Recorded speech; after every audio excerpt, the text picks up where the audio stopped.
Examination में question आए हैं, ना केवल ये सिर्फ एंट्रेंस एग्जामिनेशन के लिए इंपॉर्टेंट है, बट एज अ नर्स हमारा जो बेसिक स्किल प्रोसीजर होते हैं उनके लिए भी इंपॉर्टेंट है। देखिए, अगर आप स्टाफ नर्स की तरह किसी प्राइवेट या गवर्नमेंट किसी भी हॉस्पिटल में वर्क कर रहे हैं, तो हमें ब्लड ट्रांसफ्यूजन का प्रोसीजर बेसिक पता होना बहुत जरूरी है, राइट।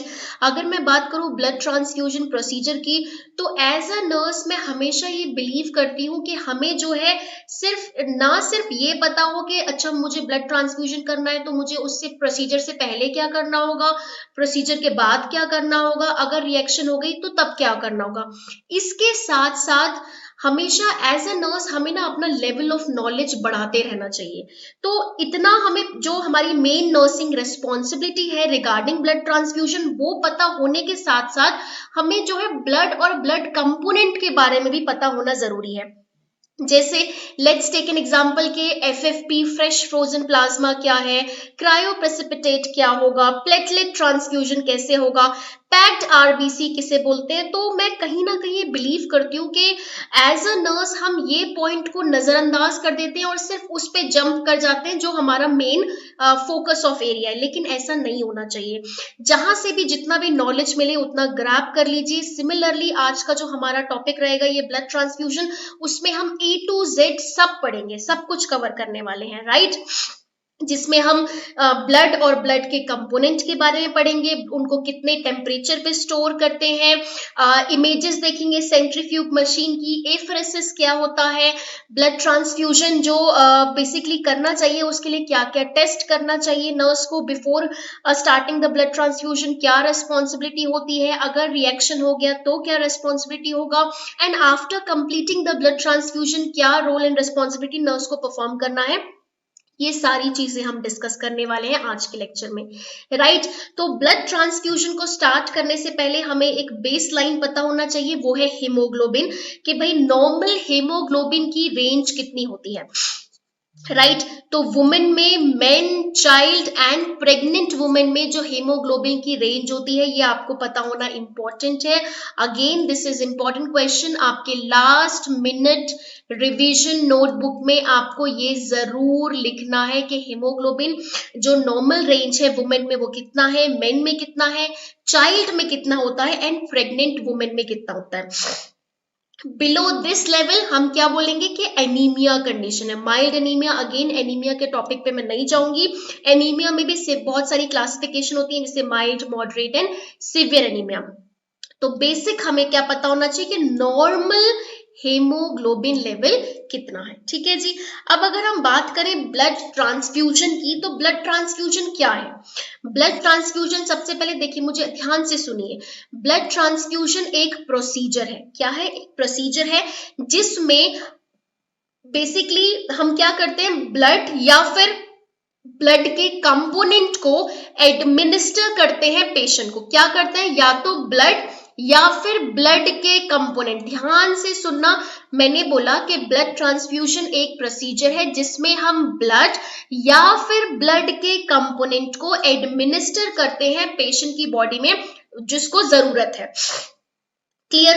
तो अब यहाँ पे हमने दो चीजें देखी कि हम या तो पेशेंट को पूरा ब्लड चढ़ा रहे हैं या फिर ब्लड के कंपोनेंट को एडमिनिस्टर कर रहे हैं जिसमें ब्लड ट्रांसफ्यूजन प्रोसीजर आता है। तो उससे पहले हमें ब्लड ट्रांसफ्यूजन प्रोसीजर को समझने से पहले हमें ये जानना होगा कि ये जो ब्लड है, ये जो हमारे शरीर में जो खून है उसमें कितने पार्ट हैं, वो क्या है, कैसा है, उसके बारे में हमें एक ब्रीफ एनाटॉमी पढ़ना होगा।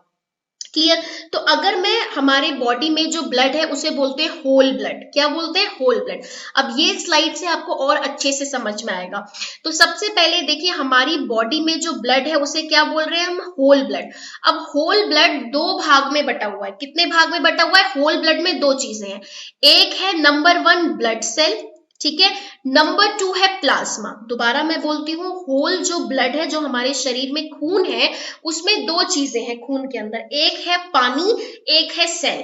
पानी का मतलब है प्लाज्मा। पानी क्या है? प्लाज्मा। अब यहाँ पे ये इमेज को देखना है, ये इमेज के अंदर ये जो ये ब्लू ब्लू कलर का पानी है, ये क्या है? प्लाज्मा। प्लाज्मा में क्या होता है? मोस्टली पानी होता है। ठीक है, लिक्विड जो फ्लूइड है वो है प्लाज्मा। अब इस प्लाज्मा में ये जो रेड डॉट आप देख रहे हो, ये वाला जो रेड डॉट देख रहे हो, ये है ब्लड सेल। ये रेड सर्कल क्या है, ये ब्लड सेल है। तो होल ब्लड में जो हमारा प्लाज्मा होता है वो ज्यादा होता है 55%। उस पानी के अंदर जो तैरते हुए सेल है उन्हें बोलते हैं ब्लड सेल, जो कि 45% होते हैं, अप्रोक्सीमेटली 45% होते हैं। ठीक है, एक ध्यान से बिल्कुल धीरे धीरे स्टेप वाइज हम बढ़ेंगे ताकि हमारे अच्छे से समझ में आए हमें ये टॉपिक। अभी तक मैंने सिर्फ इतना बोला है कि मेरे अंदर, आपके अंदर, आप अपने ऊपर से एक्सप्लेन करिए। मेरे अंदर जो खून है उसे होल ब्लड बोलते हैं। उसके अंदर दो चीजें हैं, एक उसके अंदर पानी है जिसे प्लाज्मा बोलते हैं, जो कि लगभग अप्रोक्सीमेटली 55% है, राइट। और उस पानी के अंदर ब्लड सेल है, ब्लड सेल जो कि 45% है, जो कि तैर रहे हैं। क्लियर, दो चीजें हो गई, ब्लड सेल या फिर प्लाज्मा, इतना हमें क्लियर हो गया। अब वन बाय वन पढ़ेंगे, पहले प्लाज्मा देखेंगे फिर हम ब्लड सेल देखेंगे। अब ये जो प्लाज्मा है जो कि 55% है होल ब्लड के अंदर, ये जो प्लाज्मा होता है ये सब, इसके अंदर सबसे ज्यादा क्या चीज होती है, पानी होता है। हमने अभी देखा कि ये जो ब्लड सेल है वो पानी में तैर रहे हैं और इस पानी को क्या बोलते हैं, प्लाज्मा। तो इसके अंदर आपका लगभग 91.5% पानी है। प्लाज्मा में सबसे ज्यादा क्या है, पानी है, राइट। और प्लाज्मा के अंदर और क्या होता है, प्लाज्मा में होते हैं प्रोटीन, इलेक्ट्रोलाइट्स, न्यूट्रिएंट। और अगर मैं प्रोटीन की बात करूं तो ये क्वेश्चन बहुत बारी पूछा गया है कि which is the most abundant plasma protein present in the body. दोबारा रिपीट करती हूँ, क्वेश्चन पूछा गया था कि इंसान, हमारे शरीर में सबसे ज्यादा मिलने वाला प्लाज्मा प्रोटीन का नाम क्या है। तो उसका नाम बिल्कुल नहीं भूलना है, उसका नाम है एल्ब्यूमिन। एल्ब्यूमिन जो है सबसे मोस्ट अबंडेंट प्लाज्मा प्रोटीन है। ठीक है, सो ये पानी के अंदर आपका ये जो प्लाज्मा है इसके अंदर क्या है, 91.5% वाटर है। क्लियर, ये प्लाज्मा में 91.5% आपका वाटर हो गया, H2O हो गया, प्लस प्रोटीन हो गए। प्रोटीन में सबसे ज्यादा प्रोटीन जो पाया जाता है वो क्या है, एल्ब्यूमिन। एल्ब्यूमिन प्रोटीन रेस्पॉन्सिबल है मेंटेन, मतलब जो प्लाज्मा प्रोटीन है वो किस लिए भी जाने जाते हैं, आपको याद है हमने पढ़ा था ऑनकोटिक प्रेशर, हाइड्रोस्टैटिक प्रेशर। तो plasma protein is responsible for maintaining the oncotic pressure. Oncotic pressure को हम ऑस्मोटिक, कोलॉइडल ऑस्मोटिक प्रेशर के नाम से भी जानते हैं। ये हमने ट्रांसुडेट और एक्सुडेट की क्लास में पढ़ा है। ठीक है, इसके अलावा और भी प्रोटीन होते हैं, ग्लोब्यूलिन हो गया, फिब्रिनोजन हो गया, क्लॉटिंग प्रोटीन हो गया, ये सारा आपका प्लाज्मा में प्रेजेंट होता है। मतलब प्लाज्मा इनसे बना है। प्लाज्मा जो है, प्लाज्मा किससे बना है, पानी से, प्रोटीन से, इलेक्ट्रोलाइट्स होते हैं, क्लोराइड होता है और आपके क्लॉटिंग प्रोटीन होते हैं, राइट। यहाँ पे जो सबसे लास्ट की दो लाइनें हैं ये इंपॉर्टेंट है, ये मैंने इसीलिए ऐड की है क्योंकि ये पेपर में पूछा गया था। एल्ब्यूमिन जो कि मोस्ट अबेंडेंट प्लाज्मा प्रोटीन है, उसकी शेल्फ लाइफ 21 डेज का होता है। और दूसरा सवाल ये आया था कि बेसिकली ये वाला जो सवाल था ये रेलवे में आया था कि सेरम किसको बोलते हैं। तो सेरम आपका इम्यूनोग्लोब्यूलिन है, जिसमें प्लाज्मा में से जब हम क्लॉटिंग फैक्टर हटा देंगे, ये जो आपका प्लाज्मा है, ये जो पूरा लिक्विड वाटर वाला सोल्यूशन प्लाज्मा है, इसमें से आपने क्लॉटिंग फैक्टर हटा दिया तो क्या बचा, इसको क्या बोलेंगे, इसको प्लाज्मा ना बोल के इसे हम सेरम बोलेंगे, राइट। क्या बोलेंगे, सेरम। और ये क्या है, सेरम को क्या दूसरे नाम से किससे जाना जाता है, इम्यूनोग्लोब्यूलिन के नाम से जाना जाता है। ठीक है जी, सेरम को हम बोलते हैं इम्यूनोग्लोब्यूलिन, जिसमें जो कि क्या है, जब हम प्लाज्मा में से क्लॉटिंग फैक्टर हटा देंगे तो वो हो जाएगा आपका सेरम। क्लियर, इतना समझ में आ गया। अब एक डायग्राम देख लेते हैं जिससे और अंडरस्टैंडिंग बढ़ जाए। तो प्लाज्मा जो कि हमने पढ़ा था आपका जो है 55% होता है होल जो ब्लड है हमारे शरीर में, उसका 55% भाग है। ये मैं यहाँ पे मेंशन कर देती हूँ ताकि और अच्छे से क्लियर हो जाए, राइट।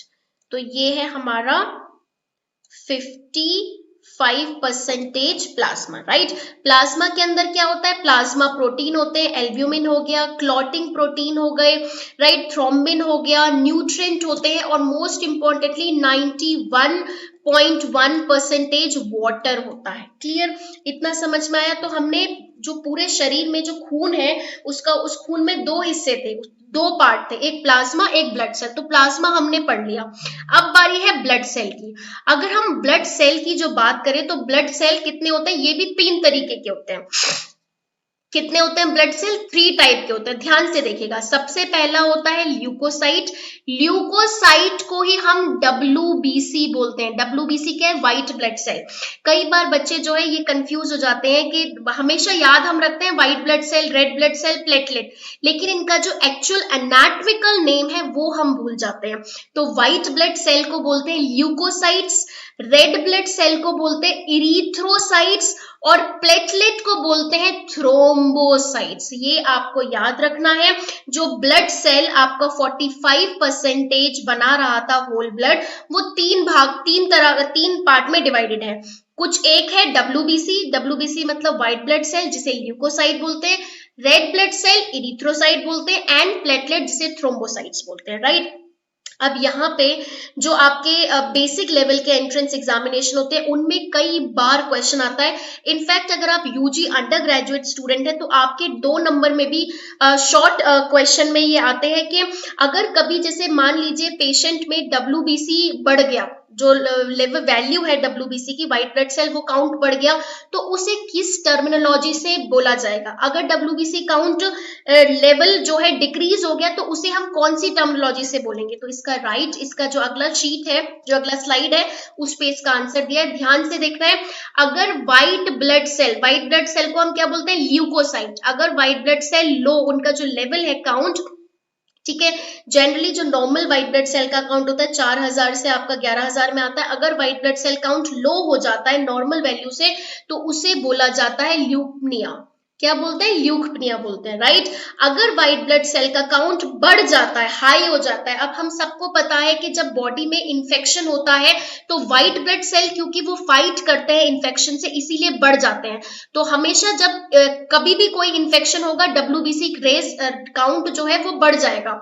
उस कंडीशन को क्या बोलेंगे? उसे बोलेंगे ल्यूकोसाइटोसिस। तो हाई जब लेवल होगा उसे बोलेंगे साइटोसिस, उसके पीछे लग जाएगा।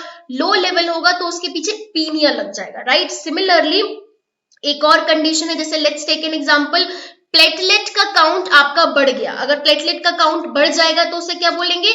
बढ़ने पे पीछे साइटोसिस लग जाता है, तो थ्रोम्बोसाइटोसिस, क्योंकि थ्रोम्बोसाइट्स प्लेटलेट को बोलते हैं। और अगर प्लेटलेट का लेवल बढ़ गया तो क्या हो जाएगा? थ्रोम्बोसाइटोसिस। सिमिलरली जैसे डेंगू के केस में प्लेटलेट एकदम से कम हो जाते हैं, अब वो लो प्लेटलेट हो जाएंगे तो उसको क्या बोलेंगे? Thrombocytopenia, right. ये बहुत इंपॉर्टेंट है, कई बार आपका सिंगल लाइन में ये क्वेश्चन आया हुआ है एग्जाम पॉइंट ऑफ व्यू में कि थ्रोम्बोसाइटोसिस क्या होता है, थ्रोम्बोसाइटोपिनिया क्या होता है, ल्यूकमिया क्या होता है, ल्यूकोसाइटोसिस क्या होता है। तो आपको ये ध्यान रखना है कि WBC काउंट अगर कम होंगे तो उसके पीछे ल्यूकोसाइट्स बोलते हैं व्हाइट ब्लड सेल को, उसके पीछे इनिया लग जाएगा, पीनिया, राइट। सो ल्यूकमिया हो जाएगा। अगर व्हाइट ब्लड सेल बढ़ गए इन्फेक्शन के केस में तो उसको कौन सी टर्मिनोलॉजी देंगे? ल्यूकोसाइटोसिस। क्लियर? इतना समझ में आया? तो हमने देखा कि जो ब्लड सेल थे वो 3 तरीके के हैं, ल्यूकोसाइट्स, इरिथ्रोसाइट्स, थ्रोम्बोसाइट्स। अब अगर मैं इरिथ्रोसाइट्स और थ्रोम्बोसाइट्स को हम छोड़ दें, अब बात करते हैं हम WBC की, जो ल्यूकोसाइट्स है, क्योंकि ल्यूकोसाइट दोबारा से 2 भाग में बटे होते हैं। क्लियर? अब ल्यूकोसाइट्स कितने जो 2 भाग में बटे होते हैं वो है आपका ग्रैन्युलोसाइट एंड ए ग्रैन्युलोसाइट। देखिए ये आ गया आपका ल्यूकोसाइट व्हाइट ब्लड सेल, उसके फर्दर 2 पार्ट होते हैं, एक है ग्रैन्युलोसाइट, एक है ए ग्रैन्युलोसाइट। अब ग्रैन्युलोसाइट का मतलब है वो व्हाइट ब्लड सेल जिनके अंदर ग्रैन्यूल है, और ए ग्रैन्युलोसाइट वो ल्यूकोसाइट्स होते हैं, वो व्हाइट ब्लड सेल होते हैं जिनके अंदर ग्रैन्यूल नहीं होता है। ए मतलब एब्सेंस, राइट। तो ग्रैन्युलोसाइट में आपके फर्दर टाइप आ जाएगा, जैसे neutrophil, most abundant white blood cell, ये भी क्वेश्चन आया हुआ है, वो है न्यूट्रोफिल। देन इओसिनोफिल भी ग्रैन्युलोसाइट वाला टाइप है, बेसोफिल्स, राइट। यहाँ पे इओसिनोफिल सबसे ज्यादा इंपॉर्टेंट है आफ्टर न्यूट्रोफिल, क्योंकि इसके ऊपर आपके कॉम्पिटिटिव पॉइंट ऑफ व्यू में क्वेश्चन आया है कि which of the following white blood cell is responsible for fighting the parasitic infection, fighting against parasitic infection.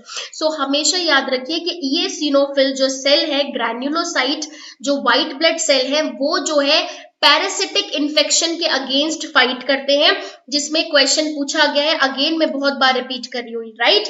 Then ए ग्रैन्युलोसाइट में आपके टाइप आ जाएंगे लिम्फोसाइट, जिसमें टी और बी लिम्फोसाइट और नेचुरल किलर है, लिम्फोसाइट है, और आप व्हाइट ब्लड सेल को ल्यूकोसाइट बोलते हैं, क्लियर। एंड मोनोसाइट, मोनोसाइट से भी कई बार क्वेश्चन आया है कि अगर मोनोसाइट आपका मान लीजिए किसी बैक्टीरिया को एनगल्फ करने के लिए वो ब्लड से जब टिश्यू के अंदर माइग्रेट करता है तो मोनोसाइट किस फॉर्म में कन्वर्ट हो जाता है, तो जब मोनोसाइट अभी ब्लड में है, ठीक है, व्हाइट ब्लड सेल का पार्ट है ए ग्रैन्युलोसाइट का, जब इन्फेक्शन रेट बढ़ जाएगा या कहीं कोई अटैक होगा एंटीजन का, तो मोनोसाइट टिश्यू के अंदर आ जाएगा, और टिश्यू में जब मोनोसाइट एंटर करता है तो मोनोसाइट कन्वर्ट हो जाता है, किसमें कन्वर्ट हो जाता है, मैक्रोफेजेस में कन्वर्ट हो जाता है, किसमें, मैक्रोफेजेस। और मैक्रोफेजेस में जो सबसे इंपॉर्टेंट इनका रोल होता है, काम होता है, वो होता है फेगोसाइटिक एक्शन। फेगोसाइटिक एक्शन क्या होता है, एनगल्फ करना बैक्टीरिया को। तो मान लीजिए अगर ये बैक्टीरिया है तो ये अपने जो है इस तरीके से एनगल्फ खा लेंगे, तो ये भी इंपॉर्टेंट क्वेश्चन है। ऑल इन ऑल जो व्हाइट ब्लड ल्यूकोसाइट से इंपॉर्टेंट है, सबसे अबंडेंट ल्यूकोसाइट, न्यूट्रोफिल। दूसरा सबसे इंपॉर्टेंट क्वेश्चन जो पूछा गया है कि which WBC cell is responsible for fighting against parasitic infection, eosinophil. एक और जो क्वेश्चन पूछा गया है कि मोनोसाइट जब टिश्यू में माइग्रेट करते हैं तो वो क्या बन जाते हैं, मैक्रोफेजेस। वो मैक्रोफेजेस अपना एक्शन किस फॉर्म में करते हैं, फेगोसाइटिक फॉर्म में करते हैं, राइट। तो whole blood, all in all हमने क्या देखा कि जो आपका होल ब्लड था, ये जो होल ब्लड था उसके दो पार्ट है, प्लाज्मा, प्लाज्मा मतलब पानी जिसके अंदर ब्लड सेल तैर रहे हैं। ब्लड सेल में भी तीन तरीके के ब्लड सेल होते हैं, red blood cell, white blood cell, platelet. White blood cell further दो तरीके के में डिवाइड होते हैं, ग्रैन्युलोसाइट, ए ग्रैन्युलोसाइट, क्लियर, इतना अंडरस्टैंडिंग हुआ। अब ये हमारा एक ओवरव्यू था कि हमारे पास जब भी कोई डोनर आता है तो उसका जब हम ब्लड सैंपल लेते हैं तो उसमें ब्लड जब हम डोनेट जो डोनर होता है वो जब ब्लड डोनेट करता है तो उसके ब्लड में ये सारी चीजें होती हैं, राइट। अब लेट्स टेक एन एग्जांपल कि मैं एक ब्लड का कैंप लगा हुआ है जिसमें ब्लड डोनेट करना है, तो मैं गई ब्लड डोनेट करने। जब मैं ब्लड डोनेट करूंगी तो मेरा उन्होंने 1 यूनिट ब्लड ले लिया, ठीक है। उस ब्लड में सारी चीजें हैं, उसमें प्लाज्मा भी है, डब्ल्यूबीसी भी है, व्हाइट प्लेटलेट भी है, आरबीसी भी है, ये सारी चीजें ही होंगी ना जो हमने अभी पढ़ी है, राइट। अब मान लीजिए कि हमने डेफिनेशन में क्या पढ़ा था, हमने पढ़ा था कि ब्लड ट्रांसफ्यूजन एक वो प्रोसीजर है जिसमें या तो हम पूरा ब्लड पेशेंट को चढ़ाते हैं, पूरा ब्लड मतलब जिसमें ये सारी चीजें हैं, आरबीसी, प्लेटलेट, डब्ल्यूबीसी और आपका प्लाज्मा, या फिर हम सिर्फ एक ब्लड का कंपोनेंट चढ़ाते हैं, ये सारी चीजें ब्लड के कंपोनेंट में। अब मान लीजिए कि आपके पेशेंट को सिर्फ प्लेटलेट की जरूरत है, आपके पेशेंट को जो है आरबीसी नहीं चाहिए, आपके पेशेंट को प्लाज्मा नहीं चाहिए, सिर्फ और सिर्फ प्लेटलेट चाहिए, तो अब उसके लिए हमें बेहतर होगा कि सिर्फ ब्लड में से प्लेटलेट निकाल के चढ़ा दे पेशेंट को, ऐसा भी कर सकते हैं ना। इसीलिए तो बोला है कि ब्लड ट्रांसफ्यूजन क्या है, ट्रांसफ्यूजिंग होल ब्लड और ब्लड कंपोनेंट। अब ये ब्लड कंपोनेंट को हम पूरे ब्लड से कैसे अलग करते हैं ये देखते हैं, क्लियर। तो अभी अगला जो हमारा है ये हमें देखना है, देखिए लेट्स टेक एन एग्जांपल, मैं डोनेट करने गई थी ब्लड कैंप में, तो ये मेरा 1 यूनिट इन्होंने पूरा ब्लड ले लिया। अब जब ब्लड ले लिया तो ब्लड लेने के 6 से 8 घंटे के अंदर ये जो ब्लड बैग है, ये जो हम ब्लड बैग देख रहे हैं ना, दिस वन, हाँ जी, ये जो ब्लड बैग है, इस ब्लड बैग को जिसमें मेरा ब्लड कलेक्ट किया गया, ये कौन सा ब्लड क्या कलेक्ट किया गया, होल ब्लड। भाई पूरा खून जो है इस ब्लड बैग में इकट्ठा कर दिया, होल ब्लड है इस बैग के अंदर, ठीक है जी।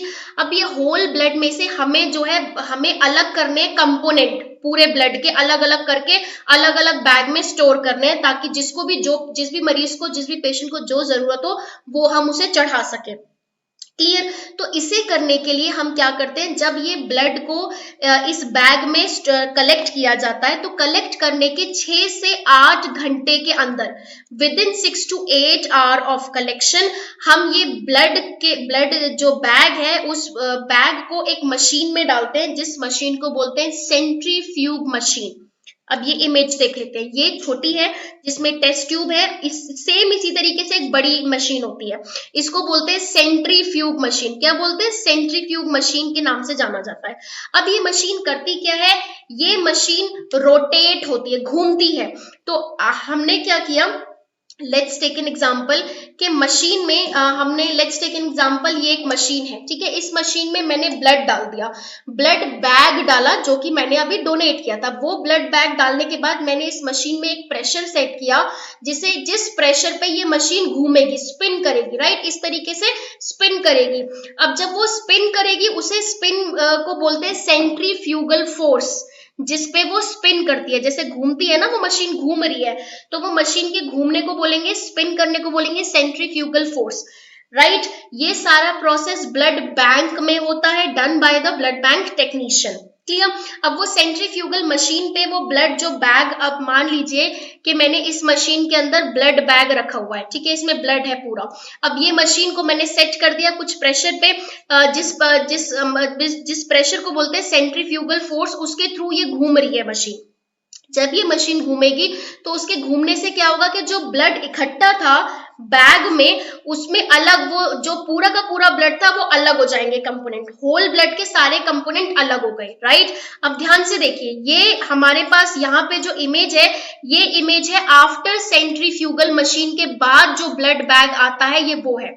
मतलब ये जो ब्लड बैग है, इसको हमने सेंट्रीफ्यूगल मशीन में डाला, मशीन ने रोटेट किया, एक सेट नंबर पे रोटेट करने के बाद जो हमें ब्लड बैग मिला वो ये है। अब इसमें हम अच्छे से देख सकते हैं कि 3 कंपार्टमेंट बन गए हैं। नंबर 1 कंपार्टमेंट ये येलो कुछ है, ठीक है, ऊपर वाला। नंबर 2 कंपार्टमेंट, ये बहुत ही डार्क कलर का जो ब्लड है वो नीचे बैठ गया है पूरा, और 1 और 2 के बीच में एक पतला सा एक लेयर बनी हुई है, वो तीसरा कंपार्टमेंट है, राइट। अगेन ये टेस्ट ट्यूब में एग्जांपल मैं आपको इसका ये देती हूँ कि मान लीजिए कि मेरी ड्यूटी थी और मुझे डॉक्टर ने बोला था सैंपल लेने के लिए, मैंने सैंपल लिया, बट मैं इतनी बिजी थी कि मैं वो सैंपल को लैब में भेजना भूल गई, और वो sample as it is nursing counter पे रखा रह गया। अब क्या हुआ, जब अगली शिफ्ट की नर्स आई, तो जब मैं हैंड ओवर दे रही थी, तब मैंने देखा कि वो सैंपल वहां पे रखा हुआ है। आपके साथ अगर कभी ऐसा हुआ होगा तो कोरिलेट करना। जब मैं वो सैंपल के पास जाऊंगी और देखूंगी, तो कुछ इस तरीके का सैंपल मिलेगा जिसमें क्लॉट हो चुका होगा, पूरा ब्लड एक तरफ नीचे इकट्ठा हो गया होगा, और ऊपर इस तरीके से पानी येलो कलर होगा, राइट। इस तरीके से होता ही नहीं होता। तो ये क्यों हुआ? क्योंकि ब्लड के कंपोनेंट अलग अलग हो गए। सिमिलरली हमने क्या किया है कि हमने एक मशीन के अंदर डाला है, जिससे ब्लड बैग, जिसके अंदर एक ब्लड था, खून था, उसको हमने रोटेट कराया। रोटेट कराने से क्या हुआ कि ब्लड में, होल ब्लड में जितने भी कंपोनेंट थे, 3 कंपोनेंट थे। कितने थे? 3। वो तीनों अलग अलग हो गए। अब ऊपर क्या हो गया, ये पीले कलर का पानी है, नीचे आपका क्या बैठ गया, बिल्कुल गाढ़ा कलर का जो रेड ब्लड सेल है वो बैठ गया, और बीच में एक लेयर है। अब यहाँ पे इससे और अच्छा आपको समझ में आएगा। So blood after centrifugation machine के बाद 3 भाग में बढ़ जाता है। सबसे नीचे जो होता है वो होते हैं आरबीसी, रेड ब्लड सेल, जो कि 45% है, ये हम ऑलरेडी देख चुके हैं। और सबसे ऊपर ये नीचे क्या हो गया, तो यहाँ पे ये मैं लिख देती हूँ, ये नीचे हो गया आपका आरबीसी, रेड ब्लड सेल, नीचे इकट्ठा हो गया, ठीक है। नंबर 1 पे क्या हो गया आपका, नंबर 1 पे हो गया आपका platelet rich plasma, platelet rich plasma, PRP, ये नंबर 1 पे है प्लेटलेट। ये पूरा इस प्लाज्मा, हमने क्या पढ़ा था, प्लाज्मा बिल्कुल जिसमें सबसे ज्यादा पानी है, तो इसमें प्लाज्मा के साथ प्लेटलेट भी है, प्लेटलेट रिच प्लाज्मा। और इन दोनों के बीच में अगर आप ध्यान से देखें तो एक थोड़ा मोटा थिक लेयर बन रहा है, एक कोटिंग बन रही है, इसमें होता है आपके WBC, जो कि बहुत ही परसेंटेज में होते हैं, 0.5% के लगभग, राइट। तो अगर हम इस डायग्राम में देखें और अच्छे से समझ में आएगा। नीचे हो गया आपका रेड ब्लड सेल, देन ऊपर हो गया आपका प्लाज्मा रिच प्लेटलेट या प्लेटलेट रिच प्लाज्मा, और बीच में जो एक बफी कोट है उसमें हो गए आपके व्हाइट ब्लड सेल। क्लियर? ये हमारे पास, ये अभी सेंट्रीफ्यूग मशीन से जस्ट मेरे पास ये बैग आ गया। इतना आ गया। अब मुझे ये समझ नहीं आ रहा कि भाई अभी मैडम ने ये बोला था कि हमें जो है ये जो होल ब्लड था उसमें से कंपोनेंट अलग अलग करने हैं। अब वो अलग अलग कैसे करेंगे, ये तो एक ही बैग में तीनों इकट्ठे हो गए ना। इसे अलग अलग करने के लिए हम क्या करेंगे, ये देखिए ये ट्यूबिंग्स है, यहाँ पे ये आउटलेट है, यहीं पे तो हम बीटी सेट कनेक्ट करते हैं ना। तो आपको यही करना है, यहाँ से आपको एक आईवी या जो ब्लड ट्रांसफ्यूजन सेट है वो कनेक्ट करना है, उसको एक नए फ्रेश खाली बैग में अटैच करना है। क्लियर। अब मैं यहाँ पे आपको एक प्लेटलेट रिच प्लाज्मा था, ये सॉरी आर नहीं ये पी होगा क्योंकि ये प्लेटलेट रिच प्लाज्मा। मैं एक और आपको डायग्राम दिखाऊंगी, घबराइएगा नहीं। तो मान लीजिए ये ट्यूबिंग से मैंने आपका एक फ्रेश बैग कनेक्ट कर दिया। उस फ्रेश बैग में अब क्या कनेक्ट होगा, सिर्फ और सिर्फ प्लेटलेट रिच प्लाज्मा पूरा सारा इस बैग में आ जाएगा। ठीक है। नीचे वाली ट्यूबिंग से मैंने क्या किया, एक और ट्यूबिंग कनेक्ट करी और एक फ्रेश बैग में सारा मैंने क्या कलेक्ट कर लिया, मैंने आरबीसी को कलेक्ट कर लिया। रेड ब्लड सेल नीचे से सारा आपका नए बैग में आ गया आरबीसी, और प्लेटलेट रिच प्लाज्मा ऊपर से एक नए बैग में कर लिया। इतना कर लिया। अब बचा यहाँ पे डब्ल्यूबीसी जो हम डिस्कार्ड कर देते हैं। जनरली डब्ल्यूबीसी को ट्रांसफ्यूज नहीं करते हैं because they used for fighting the infection. इसका मतलब है हम कोई इन्फेक्शन ऐड कर रहे हैं तभी हमने डब्ल्यूबीसी बढ़ाना है। अदरवाइज डब्ल्यूबीसी में ग्रैन्युलोसाइट्स होते हैं जो हम पेशेंट को ट्रांसफ्यूज करते हैं। ठीक है, इतना समझ में आया। तो हमने क्या क्या ले लिया, हमने होल पूरे ब्लड से सेंट्रीफ्यूज करके एक बैग में 3 कंपोनेंट आए, जिसमें से हमने प्लेटलेट रिच प्लाज्मा को एक नए बैग में कर लिया और नीचे से हमने जो रेड ब्लड सेल थे उनको एक नए बैग में कर लिया। तो 2 नए बैग आ गए हमारे पास। ठीक है, जिसमें 2 अलग अलग कंपोनेंट है ब्लड के। इतना समझ में आया।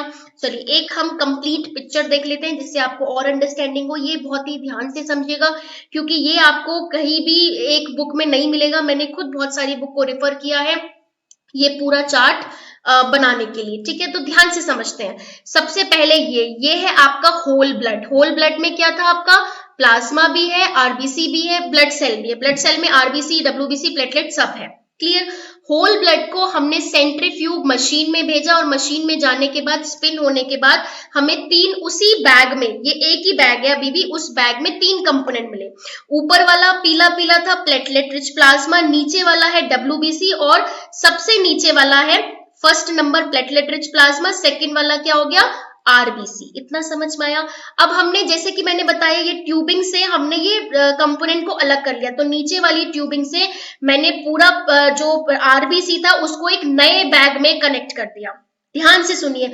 अब इस बैग में क्या है, रेड ब्लड सेल। ठीक है, अब ये आरबीसी को, ये रेड ब्लड सेल को इसमें मैं क्या करूंगी, इसमें मैं ऐड करूंगी एंटी कोएगुलेंट। क्या ऐड करूंगी, एंटी कोएगुलेंट, या फिर मैं एडिटिव ऐड करके इसको जो जिसका टेम्परेचर पे ये स्टोर होता है उस टेम्परेचर पे स्टोर कर दूंगी। और जब मैं स्टोर कर दूंगी उसके बाद कभी भी जब हमें यूज करना होगा, स्टोर करने के बाद इसे हम किस नाम से जानेंगे, पैक्ड आरबीसी के नाम से जानेंगे। क्या बोलेंगे इसे, पैक्ड आरबीसी। क्लियर। दोबारा समझते हैं। सेंट्रीफ्यूग करने के बाद जो बैग था उसमें 3 चीजें आ गई, प्लेटलेट रिच प्लाज्मा, डब्ल्यूबीसी, नीचे आ गया आरबीसी। आरबीसी को हमने यहां से ट्यूबिंग से अलग फ्रेश बैग में कर लिया। इस बैग में सिर्फ आरबीसी है। आरबीसी में हमने एंटीकोएगुलेंट ऐड किया या एडिटिव ऐड किया और उसको हमने स्टोर कर दिया उसके टेम्परेचर पे। ये सब आगे पढ़ेंगे, टेम्परेचर और एडिट। सो अब हमने क्या किया, आरबीसी में हमने एंटीकोएगुलेंट ऐड किया और उसके बाद हमने उसे उसके डेजिग्नेटेड टेम्परेचर पे स्टोर किया। जब स्टोर कर लेंगे तो उसे हम क्या बोलेंगे, पैक्ड आरबीसी के नाम से जाना जाएगा अभी। ठीक है, तो आरबीसी की कहानी खत्म हो गई। आरबीसी से हमने पैक्ड आरबीसी बना लिया। उसे हम जब भी अगर पेशेंट को नीड होगी तब हम पैक्ड आरबीसी ट्रांसफ्यूज कर लेंगे। अब आता है हमारा ऊपर वाला कंपोनेंट जो कि था प्लेटलेट रिच प्लाज्मा। अब इसमें 2 चीजें हैं, प्लेटलेट भी है प्लाज्मा भी है। तो इसका मतलब ये मान लीजिए ये हो गया हमारा प्लेटलेट रिच प्लाज्मा। इसको हमें दोबारा से सेंट्रीफ्यूग मशीन में डालना होगा क्योंकि ये 2 कंपोनेंट को अलग अलग करना है। स्पिन कराया सेंट्रीफ्यूगल फोर्स से और ये आपका ऊपर एक कंपोनेंट हो गया, नीचे एक कंपोनेंट आ गया। ऊपर वाला कंपोनेंट है आपका प्लेटलेट पुअर प्लाज्मा, राइट, वो जिसमें प्लेटलेट नहीं है, प्लेटलेट पुअर है, और सारा प्लेटलेट नीचे बैठ गया जिसे बोलते हैं प्लेटलेट कंसंट्रेट। ठीक है, तो एक हमारा प्लेटलेट पुअर प्लाज्मा बन गया, एक बन गया हमारा प्लेटलेट कंसंट्रेट।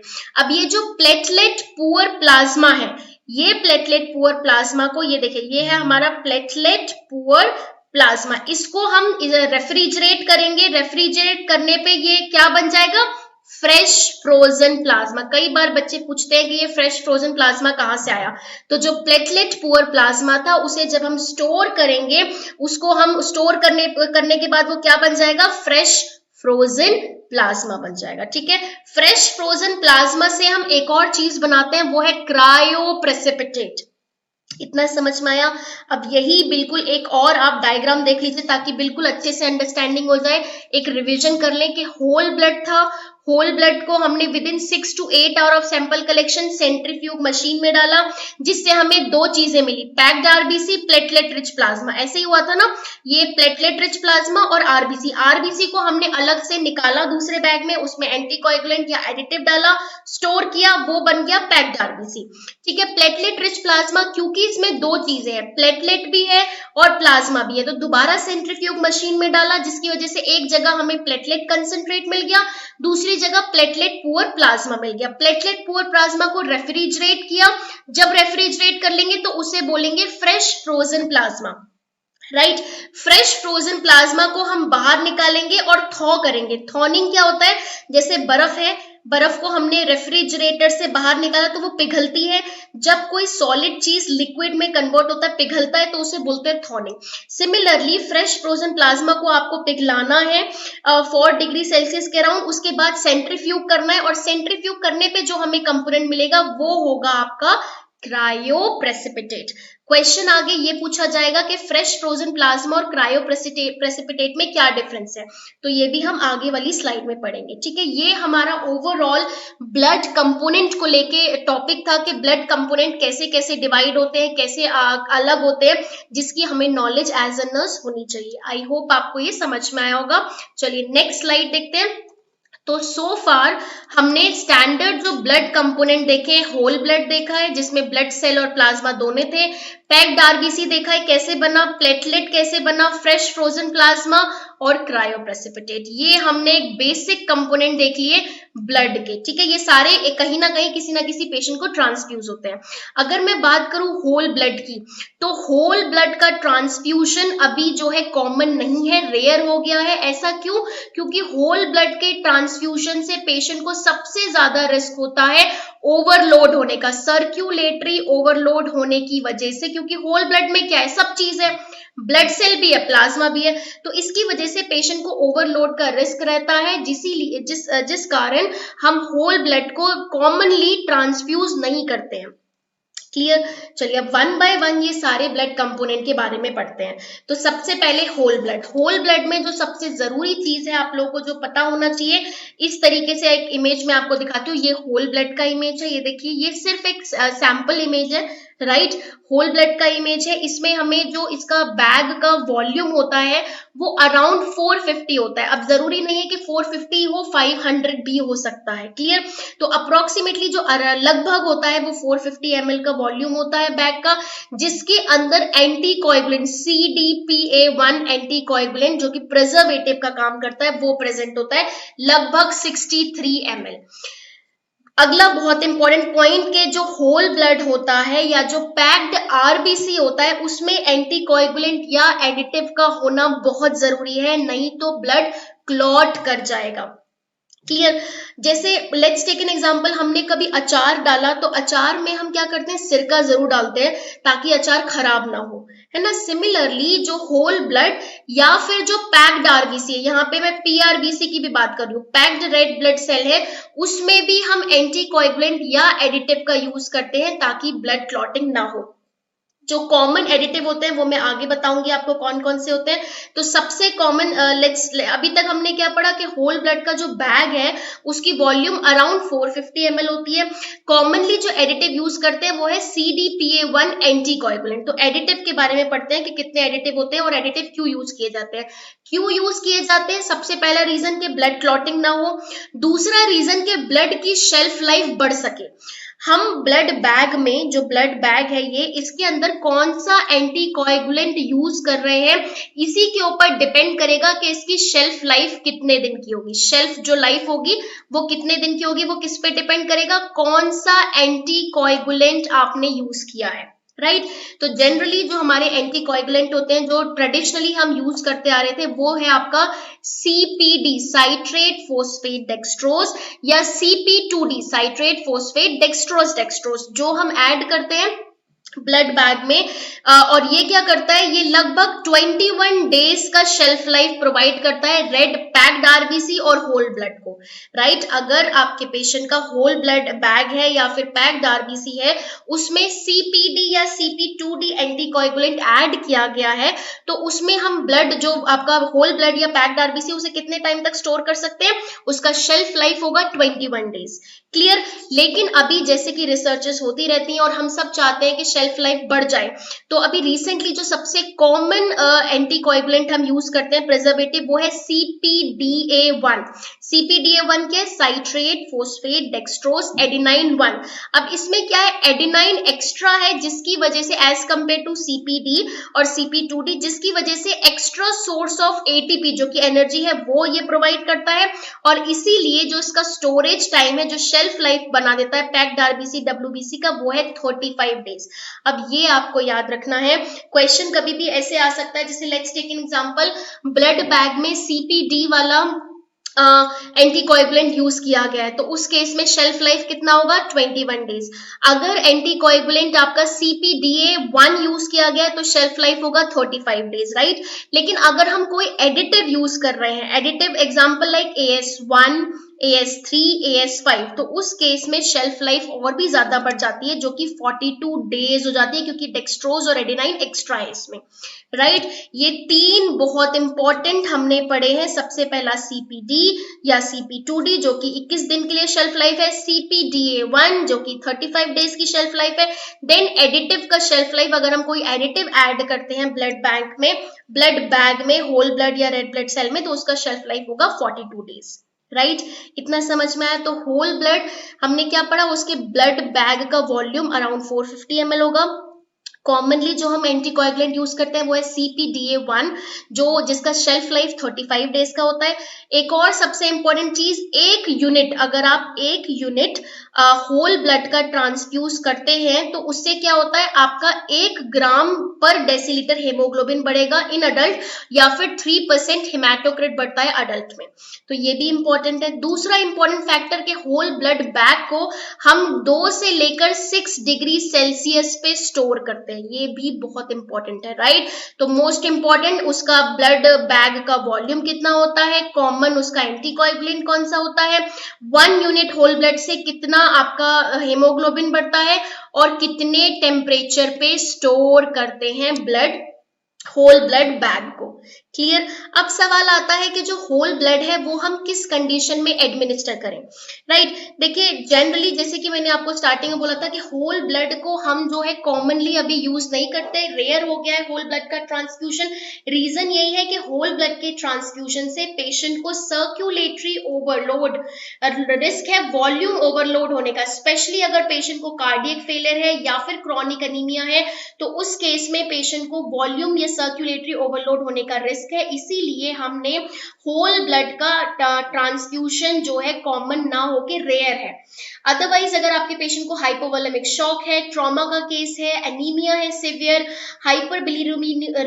हाइपरबिलिरुबिनीमिया है, उस केस में हम होल ब्लड ट्रांसफ्यूजन यूज कर सकते हैं। But again I will say, अभी प्रेजेंट टाइम पे होल ब्लड की जगह हम पैक्ड आरबीसी यूज करते हैं। क्लियर। तो ये था हमारा होल ब्लड का डिस्कशन। नेक्स्ट हम देखते हैं अगली एक और चीज, होल ब्लड जब एडमिनिस्टर करते हैं तो एज अ नर्स हमें क्या क्या चीजें ध्यान में रखनी है। सबसे पहली चीज, ये ब्लड, होल ब्लड को एडमिनिस्टर करने के लिए आपको ABO और RH कंपैटिबिलिटी टेस्ट करना है, जो भी जिसको भी आप ट्रांसफ्यूज कर रहे हो। ये इसके बारे में हम आगे पढ़ेंगे कि ABO और RH कंपैटिबिलिटी क्या है। दूसरा बहुत ज्यादा इंपॉर्टेंट, सबसे ज्यादा इंपॉर्टेंट, कि जब भी आप होल ब्लड ट्रांसफ्यूज करते हैं या आप पैक्ड आरबीसी ट्रांसफ्यूज करते हैं, तो कोई भी मेडिकेशन ऐड नहीं करेंगे। कभी भी कोई भी मेडिकेशन ब्लड ट्रांसफ्यूजन बैग में ऐड नहीं करनी है, नो मेडिकेशन, राइट।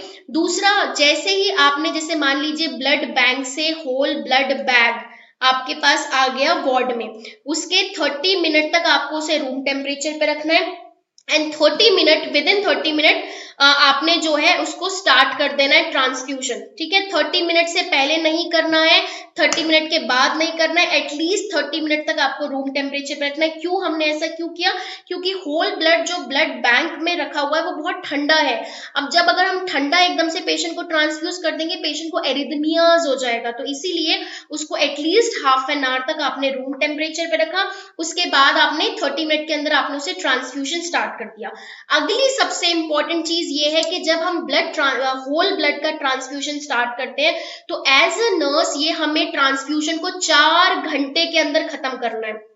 मान लीजिए आपने 12 बजे रिसीव किया ब्लड बैंक से, ठीक है, 12 बजे ब्लड बैंक से आया, उसके बाद 12:30 आपने जो है ये ट्रांसफ्यूजन स्टार्ट कर दिया। 12:30 से आपको 4 घंटे के अंदर, मतलब 12:30 से 1:30, 1:30 से 2:30, देन 3:30, 4:30, 4:30 पे आपको ये, मतलब 4:30 तक आपको ये खत्म करना है। 4:30 से ऊपर नहीं जाएंगे। अगर हम ऊपर जाएंगे, 4 घंटे से ज्यादा अगर हम ट्रांसफ्यूजन में लगाएंगे होल ब्लड या फिर पैक्ड आरबीसी, तो उसमें क्या होता है कि बैक्टीरियल ग्रोथ होती है और पेशेंट को सेप्टिसीमिया होने का रिस्क रहता है, राइट। तो ऑलवेज रिमेंबर, मैंने कई बार वार्ड में नर्सेस को देखा है कि ब्लड ट्रांसफ्यूजन चढ़ा के भूल जाते हैं और वो 6 घंटे तक चलता रहता है, तो ऐसा नहीं करना है।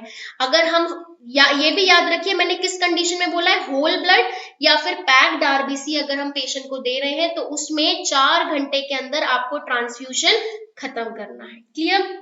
चलिए, अगला है हमारा पैक्ड आरबीसी। पैक्ड आरबीसी समझ में आया हमें कैसे मिला था, हमने पूरा प्रोसेस देख लिया। पैक्ड आरबीसी का जो वॉल्यूम होता है वो लगभग 250 से 350 ml पर यूनिट, एक यूनिट पे इतना वॉल्यूम होता है।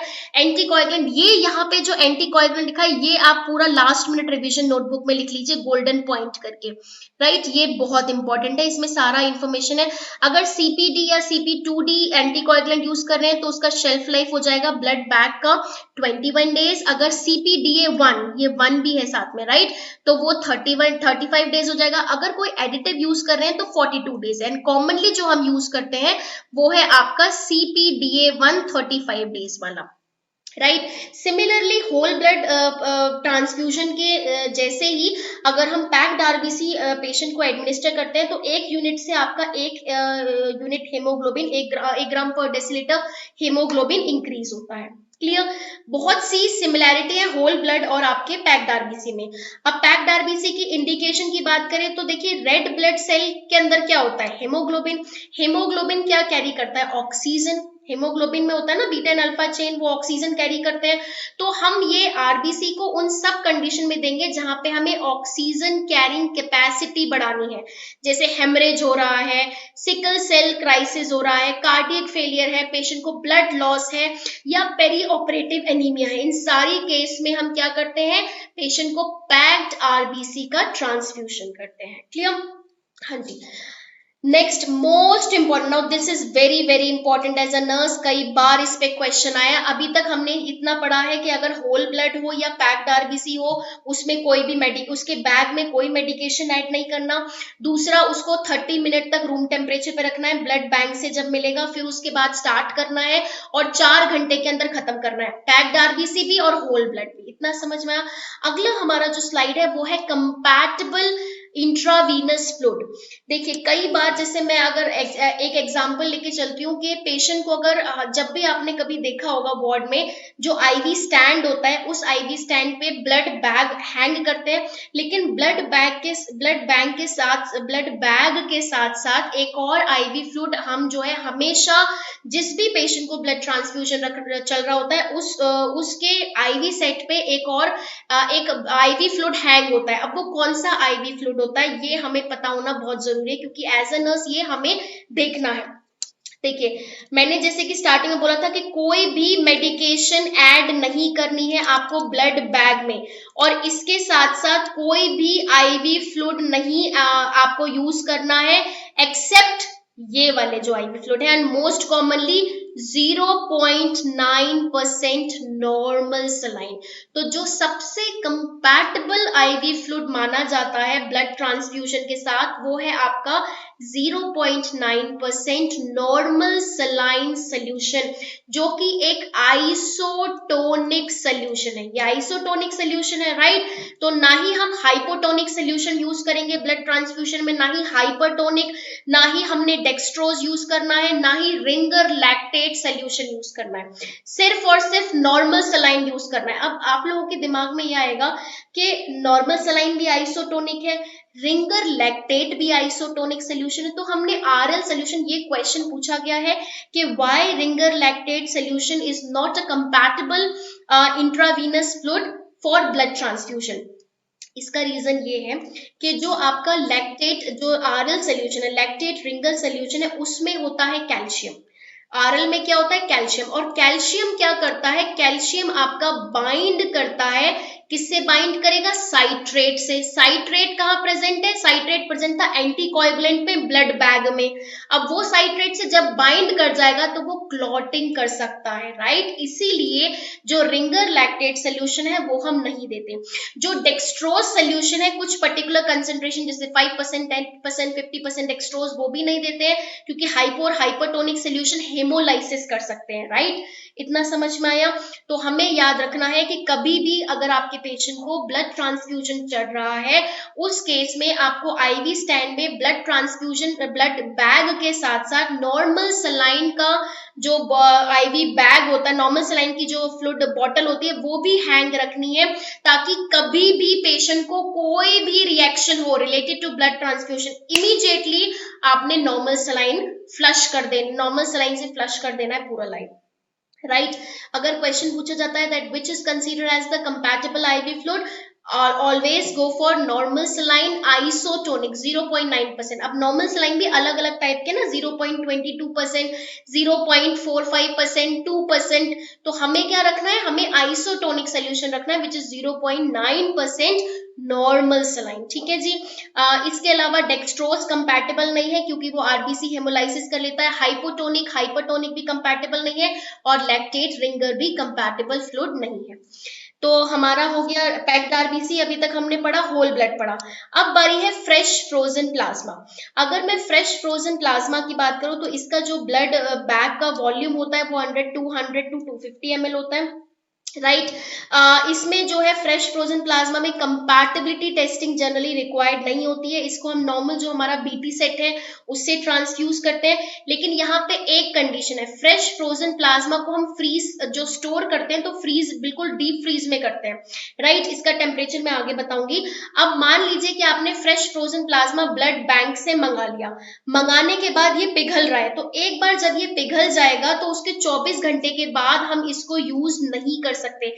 ऐसा नहीं कर सकते कि इसको जो है वापस से पेशेंट को इस्तेमाल नहीं हुआ तो आपने रीफ्रोज नहीं करना है, रीफ्रोजन नहीं कर सकते, इसको हम डिस्कार्ड कर देंगे, फेंक देंगे। तो एक बार जब fresh frozen plasma blood bank से आ जाता है आपके पास वार्ड में, रूम टेम्परेचर पे, जहां पे आप 24 घंटे तक रखेंगे। लेट्स टेक एन एग्जांपल, अगर 1 to 6 डिग्री सेल्सियस पे भी रख रहे हैं, 24 घंटे तक ही रख पाएंगे, उसके अलावा हम इसे दोबारा से बर्फ में नहीं जमा सकते, इसको डिस्कार्ड करना पड़ेगा, राइट। अब आपको याद है मैंने बोला था कि फ्रेश फ्रोजन प्लाज्मा से हम बनाते हैं क्रायो प्रेसिपिटेट। अगर आपको साइकिल याद हो तो हमने साइकिल में पढ़ा भी था कि फ्रेश फ्रोजन प्लाज्मा को स्टोर करते हैं, और जब हमें क्रायो प्रेसिपिटेट बनाना हो तो उसे वापस से पिघलाते हैं, जब दोबारा से सेंट्रीफ्यूग मशीन में करते हैं 4 डिग्री सेल्सियस पे, वो वहां से बनता है क्रायो प्रेसिपिटेट। तो इन दोनों में बेसिकली डिफरेंस क्या है ये पता होना चाहिए।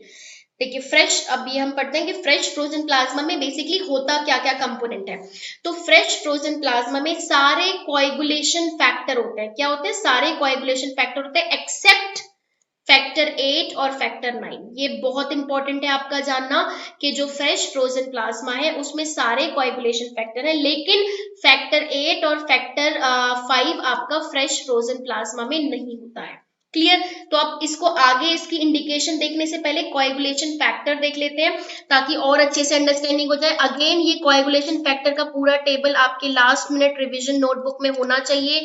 इससे भी क्वेश्चन पूछे गए हैं कि फैक्टर 8 का नाम क्या है, फैक्टर 9 का नाम क्या है, उससे रिलेटेड बहुत ज्यादा क्वेश्चन आते हैं, राइट।